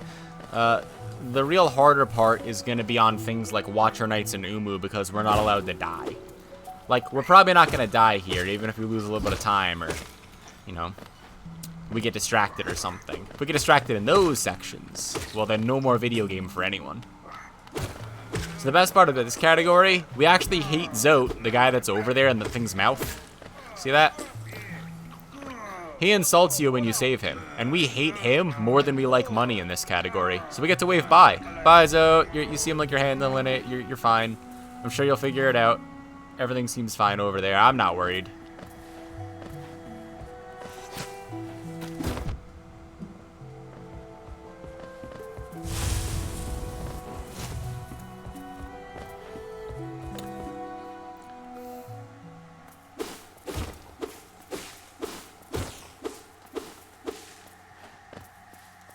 Give me the Yamato.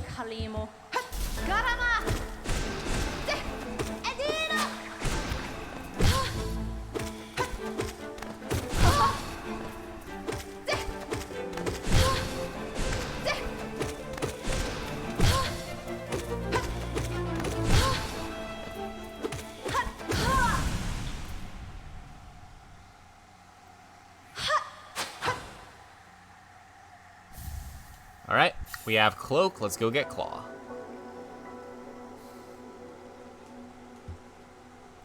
So we quit out just the same as any percent. She got Judgment Cuts, though. Yeah, see, it's hard. Like, so are we Virgil, or is Hornet Virgil? Hornet's cooler. Hornet's also, I guess we'll have to wait for Silk Song, because I don't know whether or not Hornet or we are more motivated. Hornet's definitely cooler. She just has Darkslayer. Well, like, she has Royal Guard, too, though, because she has that sick counter. I mean, you're not seeing it here, but in the refight, she's got this counter. You know, we don't get a counter. Even the Hollow Knight, when we fight him, he's got a counter. Everyone has a counter but us. Is there a style where, like, I mean, like, what? Are we more like Gunslinger, then? Just with these fireballs and shit? Is that it? Is that what I'm to believe? You know, what's our style, then? We just do our best. Oh shit, wait, are we Nero then? Oh, that'd be the worst case scenario. Sorry for fans of your boy, but like, Team Dante, you know? Virgil's got a counter too when you fight him? Yeah, but I'm thinking like DMC3 Royal Guard, like, those parries are so OP, you know? Like, that's true shit.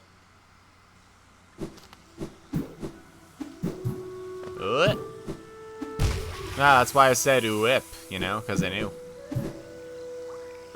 Alright, Steel Soul, don't die. Don't die. Sounds kind of like, never mind.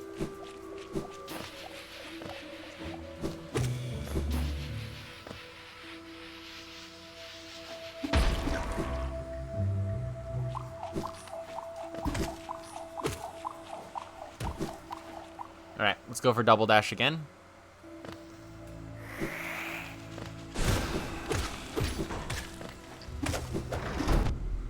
Oh, nope.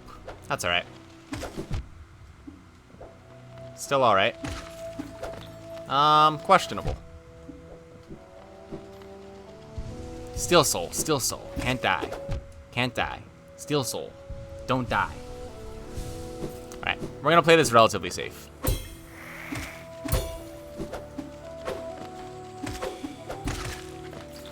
Man. See, so here's what I'm talking about, right? So because we did do that, we can just go around. It's very shameful, it's very slow, but that's okay because, I mean, realistically, it loses like, what, 20 seconds? Like, alright, we wasted a little time there, but runs back on track, it's fine. In low percent, that wouldn't have been it. Nope. We can't get up here because you see how we just dashed over that gap? Like, the only other way over this gap would be to sidle up this way and that way, like we do in low percent, or to fireball skip over it.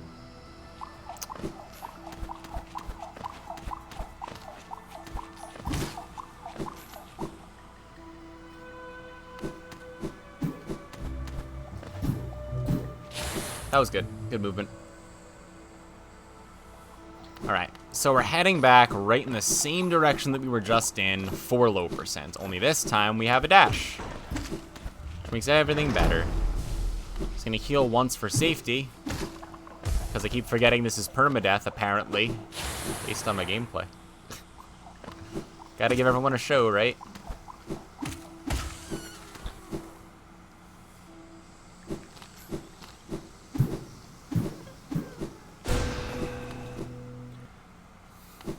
So we're gonna fall down here, exact same way.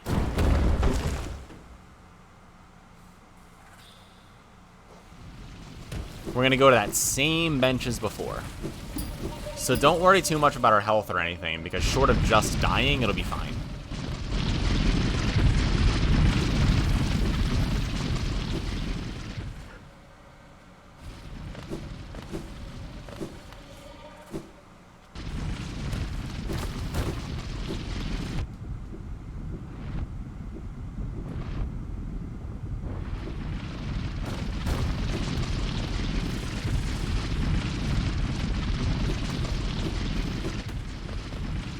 Just don't die. Easy. One mask is enough. That's all we need. Only need one mask to not die.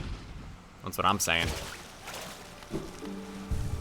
Alright, so we got this bench. We're going to get the tram pass just a little bit faster. We have the dash. It's a very, very similar route, though.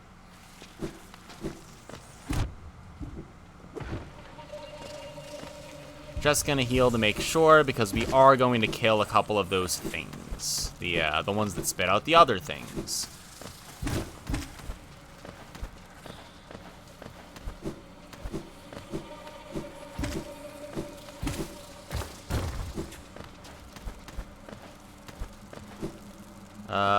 Nope, let's just do this way.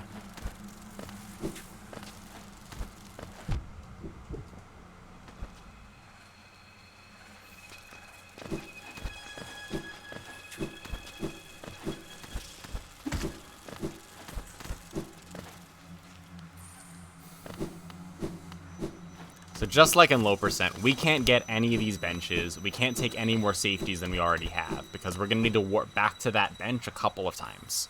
First one's after the tram pass. That was beautiful again. These kills are great. Okay.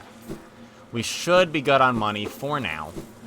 If the opportunity presents itself, I might go for another kill like that.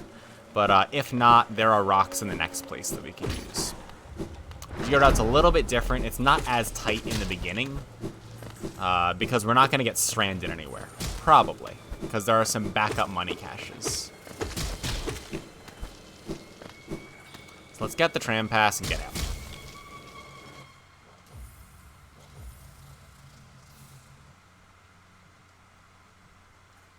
So, normally in the low percent route, we would do the dark room now. But thankfully, because we're allowed to kill Gruzmother, that's not what happens. And we don't have to go all the way through the dark room yet. We are going to do that. We're going to wait until after we get the Dream Nail to save some time. So, one of the big things to remember here is that you don't take damage here. Remember in low percent, we took damage, we just damage boosted right through? You don't do that in this category. It's a little bit dangerous if you do. So really, really try not to. Because you can't take this bench. Don't know where I'm going.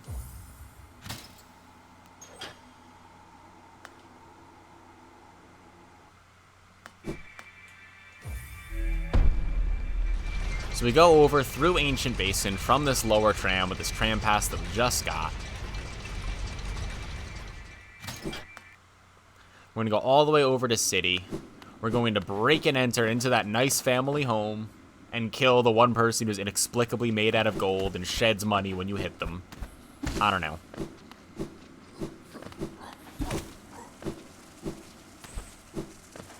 And then we're going to get the Dream Nail. And then as soon as we do, we can go back through that dark room, same as low percent, and we can go through all of Hera, which means not only do we not need to do like Queen's Gardens acid skip and go through Queen's Gardens, but we don't have to go back there at all. That means that after we kill Umu, the big jellyfish guy, and we kill the other dreamer that's there, Monoman, we can go right to the Hollow Knight.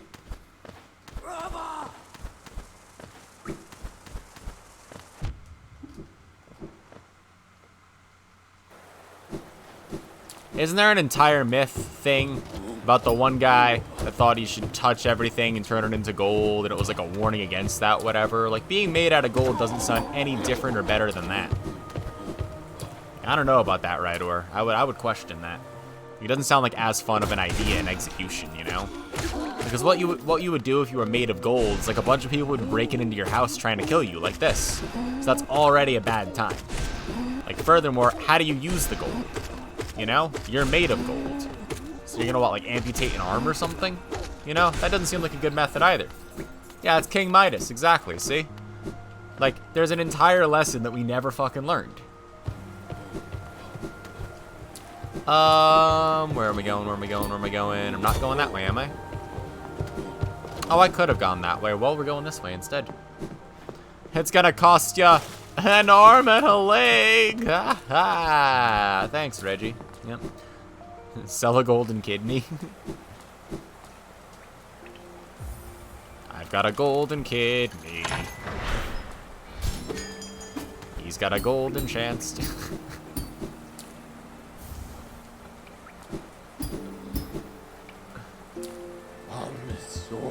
Yes, yes, very good.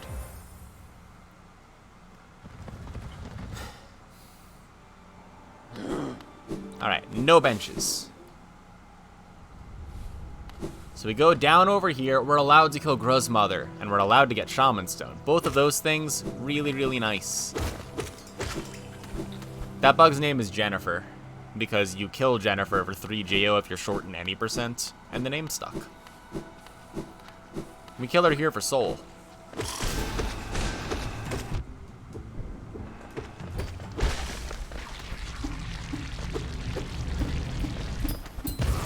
Yeah, exactly right. Or so if you were made of gold, like certain things wouldn't work anyway, just like logistically, you know? That's way too hard.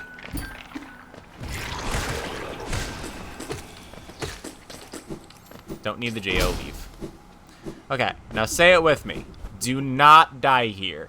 Right? Do not die here. Do not take the bench. Do not die here. You're in Steel Soul. The game will end. You will not do the fun skip over to go get the thing fast. No. Do not die here. Dying is bad. No dying. No dying here. No more marathon run if you die here.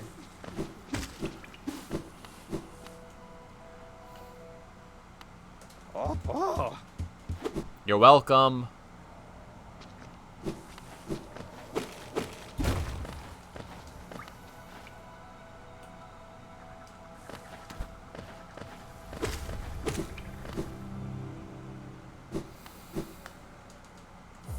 Alright, here's the same lower tram that we used the last time. Just a bit speedier. Alright, we didn't die. Now we just need to not sit on a bench for 2 more seconds. I think we can handle it, Chad. I think we can. We'll be fine.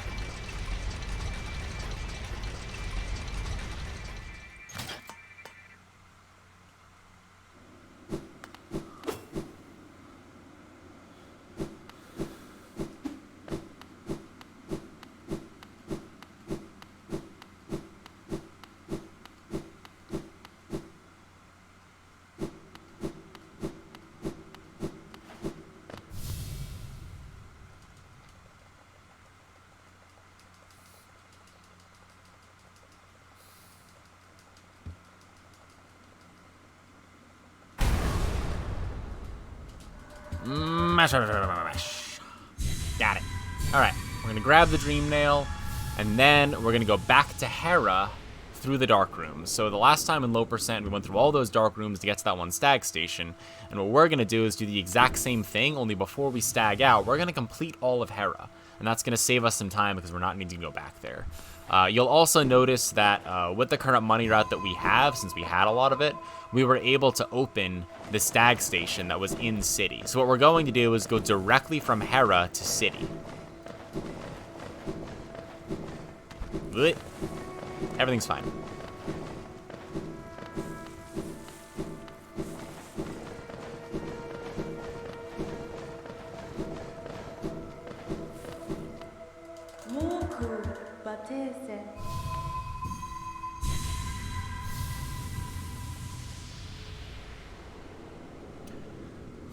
So unfortunately in this category you also don't get Slug Knight because you quit out back to that bench at this point.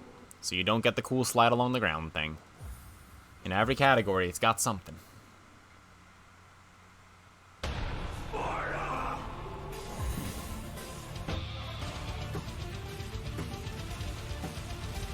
Dom with another $30 to charity. Thank you so much for supporting the cause.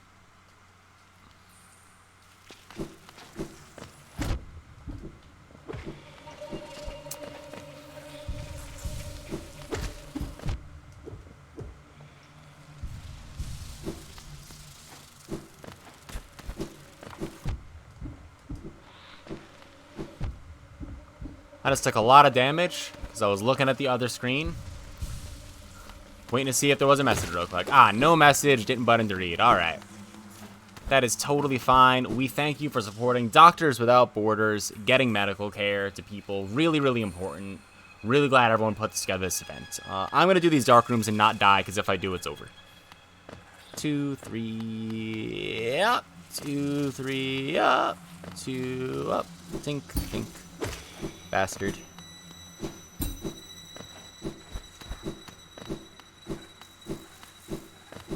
Alright, second dark room.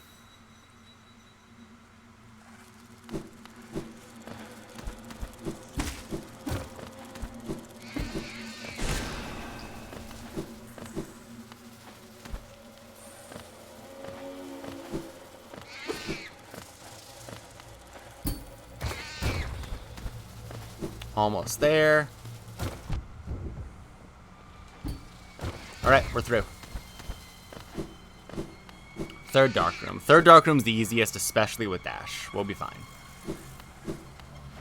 Because right here, like, it's possible to die in these dark rooms because if you take hazard respawn one time, then the floor is already broken and the room is set up differently than you're used to it, and it's bad. So the unfortunate thing is that we're not going to have full health or full soul going into here. The fortunate thing is that we can play really carefully and rectify that. If we play really carefully, which we are because it's Steel Soul.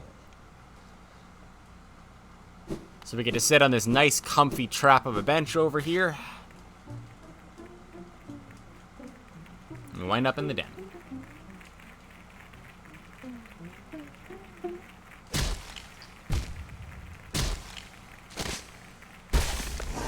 So one other really important thing for this is that we're actually going to get one extra relic because we need the money in order to get the lantern. So we're going to grab the extra Hollow Nest seal to sell to Lem right underneath our feet.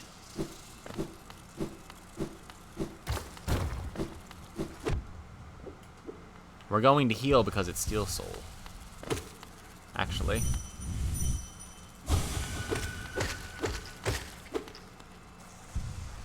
Let's heal that. And let's take this first devout just a little bit slow so that we don't die. I would probably take 1 damage tank if I was just going for a PB, but...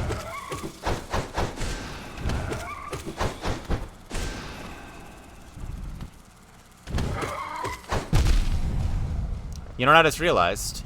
For the second time. Remember how we got the Shaman Stone?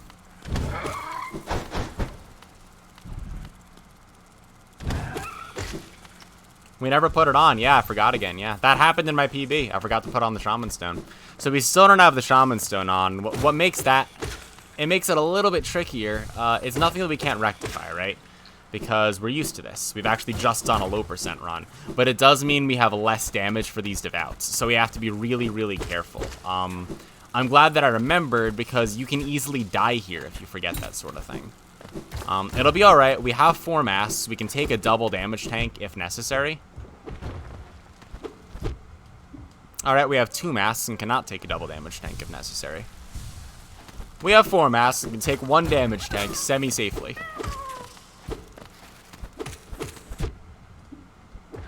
Well, that was supposed to be better, but that's okay. Everything's fine. Everything's fine. It's all under control. I'm a professional. You think that Mills would have gotten some sort of random off the street, just asking to be in a charity marathon? Nah, everything's going to be fine, and everything's under control.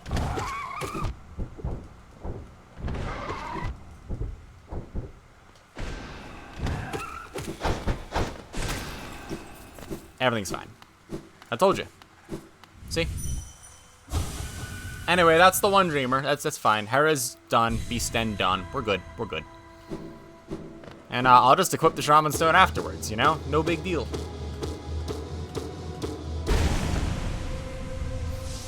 The funniest part is that I didn't tell anyone what categories I would be doing for this 3-hour kind of block. The only thing I said was like, oh yeah, 3-hour block. Yeah, I have Hollow Knight speedruns, plural in general. Sure, it'll go great. So I have any percent, I have low percent, and I have any percent Steel Soul. And it gets increasingly like face crunch, you know? Because the first one is like, oh, it's an any percent run. You just beat the game as fast as possible. Yeah, that sounds pretty good. You should do that. I bet you a lot of speedrunners and style players, they might really like that. It's different. Yeah, definitely. Okay, now we're going to do the exact same thing, only we don't have the dash, so it's a little bit slower, and there's a lot of places where you can soft lock, and there's no safety for it, you know? So you lose like an entire 5-6 minutes if you die. Oh, okay, that sounds a little bit less good maybe, but you know what? I have faith in you. You can probably pull it off. Okay, the next one after that is going to be the same route as that low percent run, only I'm going to put the game mode deliberately in a mode where if you die, it deletes your save file, which means that there's no way to make it marathon safe, because if you die, you're dead. Oh yeah, that seems fine. That seems like, let's do that. Let's put that in the marathon, for sure. Yep. Now, you gotta keep it intriguing. Gotta keep everyone engaged. Everything's in Chinese. It's that one, I'm pretty sure. What's life without a few risks? Yeah, see?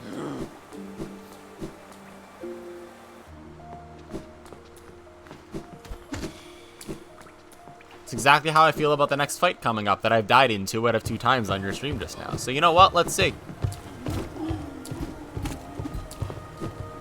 It'll be great, I'm sure.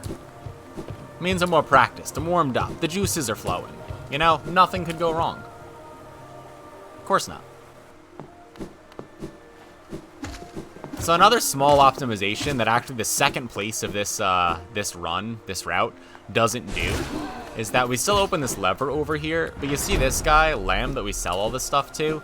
If you still have one Dreamer, you have to talk to him before he appears back at his shop. So because of the route and we've already gotten Hera, we can talk to him on the way over here going to the Watcher Knights. And that's going to save us a lot of time routing-wise because we're not going to have to go down and back up again. So it saves a considerable amount of time, you know, like maybe 20 seconds or so.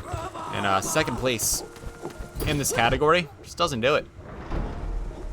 So I would bench for safety, but there's no such thing. If I die, I'm dead either way, so we're not taking the bench. Because it doesn't actually matter.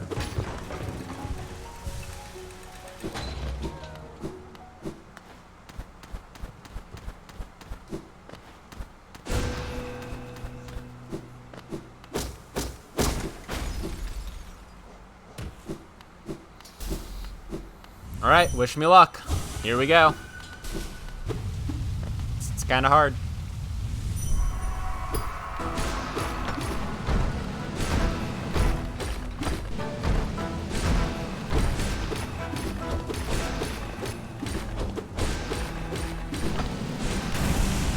That was a good first one.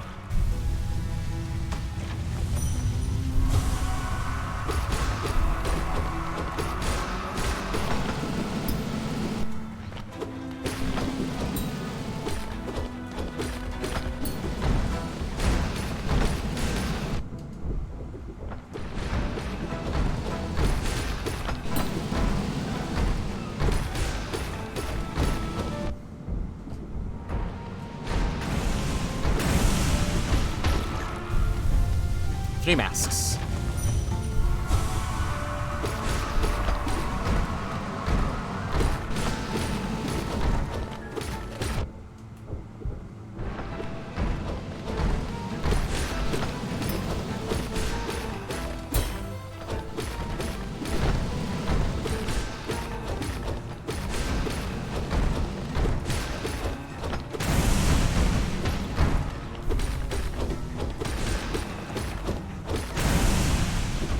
All right, good fight.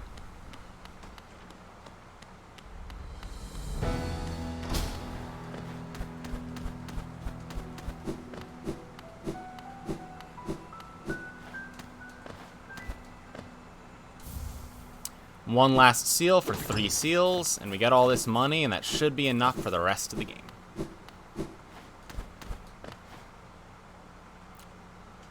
Thanks, chat. Just get to have the adrenaline get out of my body just a little bit. Just a little bit. Only a little, though, you know? Just kind of gets the blood flowing. It's good for you.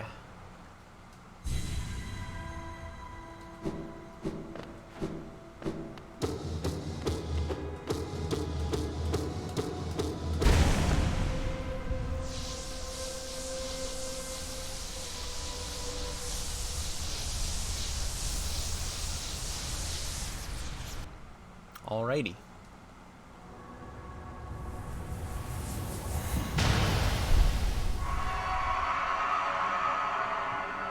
Now we get the lantern, we get the crystal heart for our C-dash move that makes us go really fast off walls and everything. We kill the jellyfish, and then we kill the Hollow Knight. That's what we got left.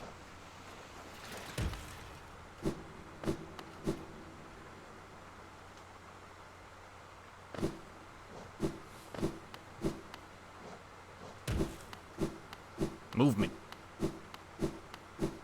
Something really interesting about like the Lumafly Lantern split in literally all 3 of these is that like it isn't a hard split, right? Because there aren't a lot of tricks that you have to do, and there isn't much like to it, I guess. Except it's also like a really dangerous split because of that. Because if your brain's not like focused, you're not paying a lot of attention, you lose a lot of time with sloppy movement, it's really easy to lose like 10 seconds or 5 seconds in this lantern split and then go, huh, like I didn't miss anything, I didn't make any mistakes, what was it? And it's because every dash, every jump, every corner you rounded, they were all just like slightly off, slightly suboptimal. So, okay, so here's the result of us already talking to Lem, is that we can sell these 3 things early, instead of needing to go back to the fountain and back up. Oh, Paul. So it's a good little optimization. Velmi Ardred. Helmadelka. Helmadelka. So now we have all the money that we're gonna need. It's entirely possible to die to a guard husk when you're 36 seconds ahead. Speaking from experience, I bet, Nate. Not saying I have, but you know. Well, I will say that I absolutely have. I have done that before. I was trying to de-rust a run one time, and I went to look at chat, and it smacked me, and I just died. I just fucking died right there. Yep. It's like, this split, I'm doing a de-rust. I don't really care what the time is. I just care if I know the game, you know? Just fucking died. That's how easy it is. Like, it's not an easy game. Okay, now we go buy the lantern. We're on our way.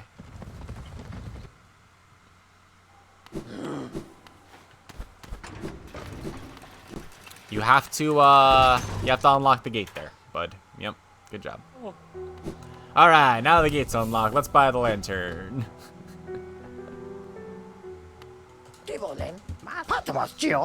You know, you run a few categories of this, you can give yourself whiplash because at different points in the run, the gate is open or isn't open, or you have to talk to Lem or you don't. And, you know, even just keeping all the relics straight in your head. Because everything is slightly different. The order you have to do things in is slightly different.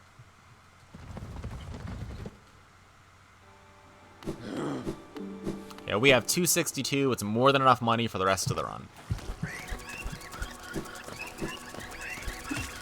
That's what the infected statue room's supposed to look like. There we go. Much better.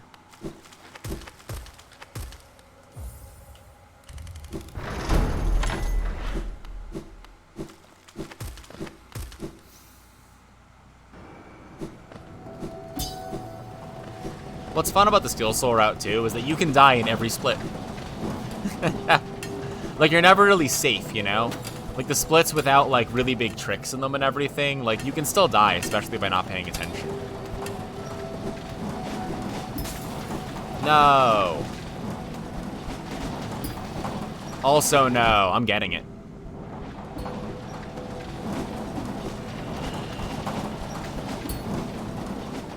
Ah, man. Imagine failing Pogax. I can wait. Fine. We'll leave. Very shameful. I feel shame. We have to kill this, and we have to go around. So if it wouldn't have gone for it at all, it only wastes about, you know, 3 seconds or something. But if we do go for it and you miss it, you have to go all the way back around. So, you know, you can waste 10-20 seconds pretty easily. I'll go for this one. 3 masks is enough. I'll go left side. You can go right side and get a damage tank off of that. I just really don't want to, on Steel Soul, risk, like... You know, if we get to 1 mask, there are things we can do. If we get to no masks, there's nothing we can do because the game file deletes. So the reason that I don't want to have 2 masks here is that nothing does 2 masks of damage, but it's pretty easy to get knocked for 1 mask and then fall into like the pit of spikes down here, the crystals, for another mask. So if you're at 2 masks, it's kind of a bad time because you're not out of danger. Now, normally I don't screw any of these things up because they're pretty scripted at this point, but you never know, and I don't think now is the time to test that theory, you know what I mean? At least we have the dash here, that's good.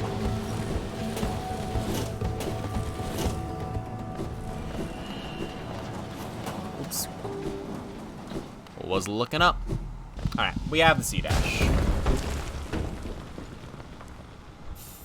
Now we gotta go kill a jellyfish, and we have to go and beat the game one last time. I'm too used to rando. You quit out here.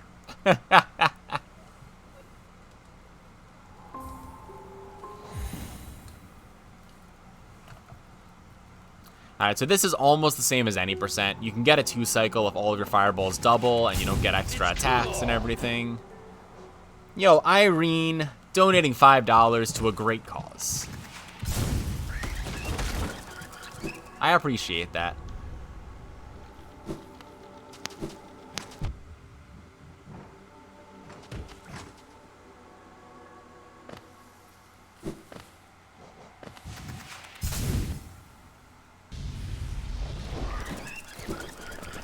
As did I, Mecca. I don't know because I can't click on it right now, but I was wondering if there was a message.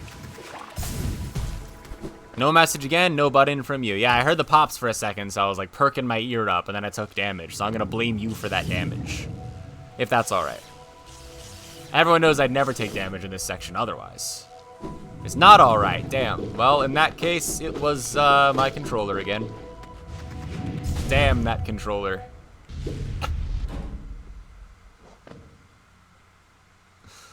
Alright, I'm gonna heal one. I'm not gonna bench because, well, you know, if we die, we're dead. Umu should not kill us. I will not do the damage tank strats. So there, if you get an extra attack, it's not like you cannot 2-cycle, it's just harder to. But if you get an extra attack, you might need to intentionally take damage and dunk into the acid. And I'm not gonna do that because we're not trying to PB or die in this category. We're trying to live. So what I'm going to do is the safer thing.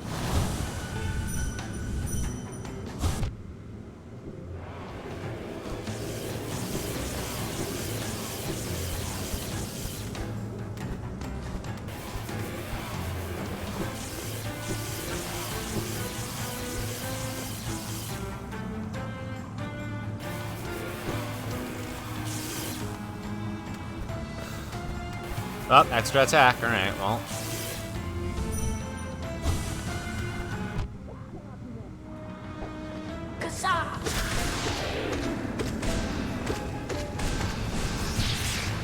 So what you're supposed to do there is you're supposed to jump up to these middle platforms right there, and you're supposed to dunk into the acid, because that will reset its position enough. But I did not want to do that because I don't want to intentionally take too much more damage, because at 3 masks, I mean, we're starting to get to, oh, good, another extra attack. Alright, well, you know, fuck me, I guess.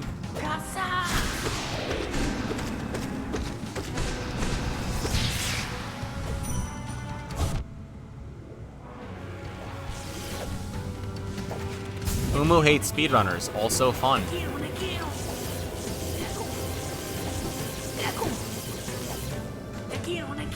Is that a... Am I counting wrong, or... Can someone confirm that real quick for me? Sanity check. That's 3 extras, right? I can't fucking believe that. 3 extra attacks in 3 things. Are you kidding me? Wow. Wow. It's just rude at that point.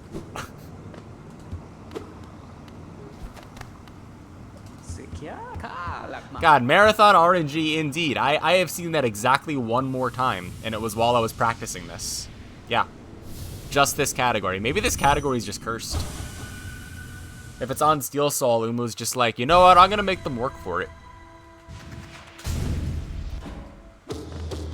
Jeez. That was nutty. That was just nutty. Thank you for counting for me so that I feel less crazy, Nate. Jesus. We bully jellyfish now. We should always bully jellyfish. Umu is so awful. Like, normally a single extra attack wastes 8 seconds, and that's why you're mad. But 3 extra attacks... I mean, at least I still 3-cycled. LOL. Still. Alright.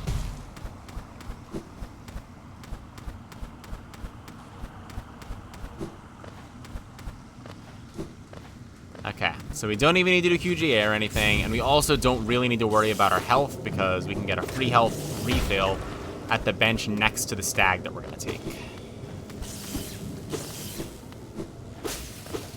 It's the only thing we have left to do. You've never seen that before and gotten a lot of 3 cycles. Yeah, me too, Nate. Like, jeez, that was just funny at that point. We're going to go down here. It doesn't really matter if we take damage against these, except that it's like a tad slower, I guess. I'm just grabbing the walls a couple of times so that I don't have to hard fall. So we don't actually need to take the bench over here, but we can in between ringing the bell and the stag coming. So that's the last thing we need money for in the game.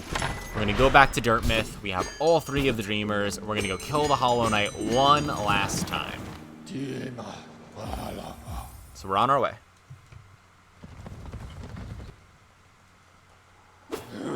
Yep, gotta kill that light. Yep.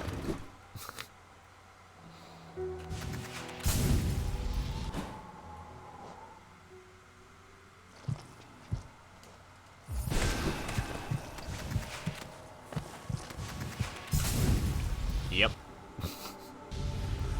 The light did deserve it, Autobot. That's this entire game. It's about the light and all, you know?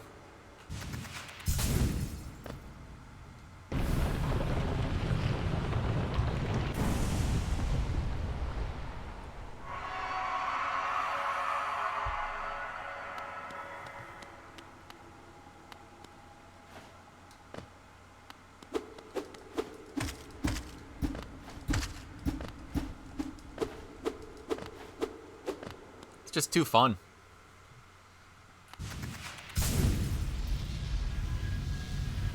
Alright. So the game would hard save us to that bench, but it doesn't matter because if we died, the game's over anyway. So either way, this is the end of the run no matter what, everyone.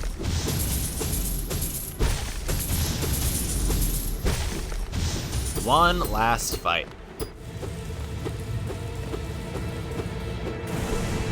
Help it up.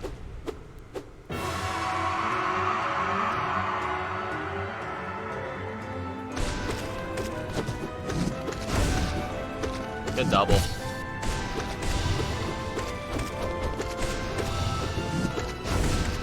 Good double.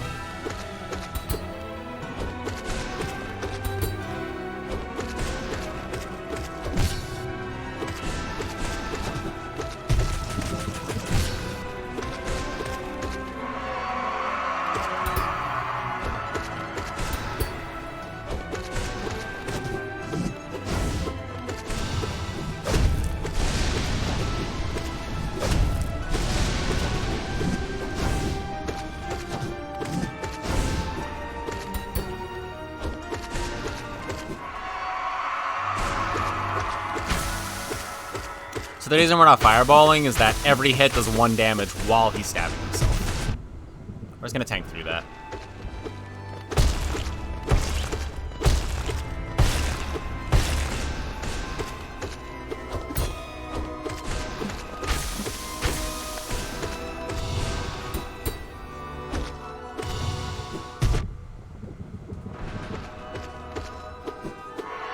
Oh, your damn V-shaped forehead. Missed the scream skip, but that's okay.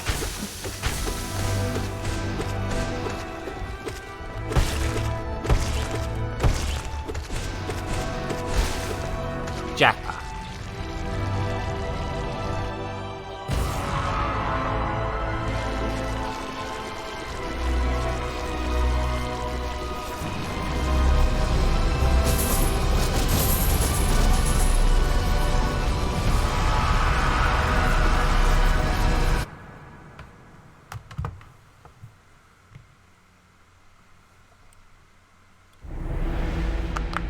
GG, everyone.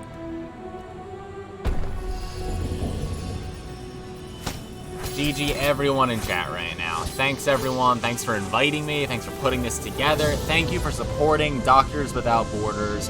Whole lot of donations out here. Really do appreciate that, everyone. Every little bit counts. Every little bit matters. Thank you so much.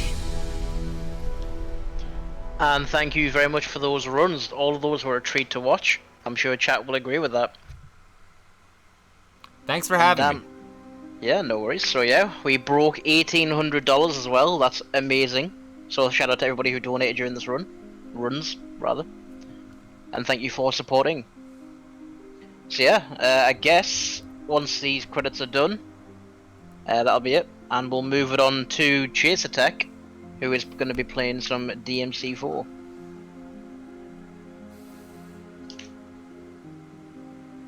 That day, if our positions were switched, would our fates be different? Would I have your life and you mine? Would I have your life?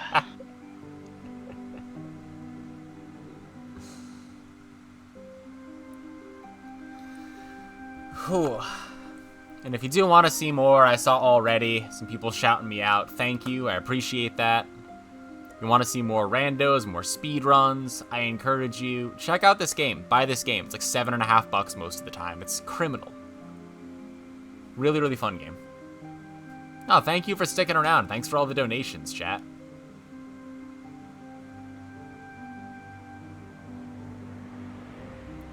Get to see Chaser Tech's DMC4. I love DMC4. Special shout out to DE Cosmic for getting me into the Devil May Cry series. He met Whimsy and I at GDQ. We started talking, started watching and everything. He told me about this event. He's the reason that I know any of the names that have all participated, all of the runners, all of the organizers. Just really nice guy, really wants to grow the DMC community, really nice, helps out all the time, taught me everything I know about the DMC4 run.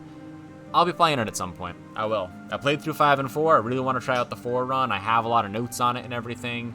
And I'm sure Chaser Tech is going to do DMC4 justice. So we're going to see some smoking, sweet, stylish, sexy action. Just in a few minutes.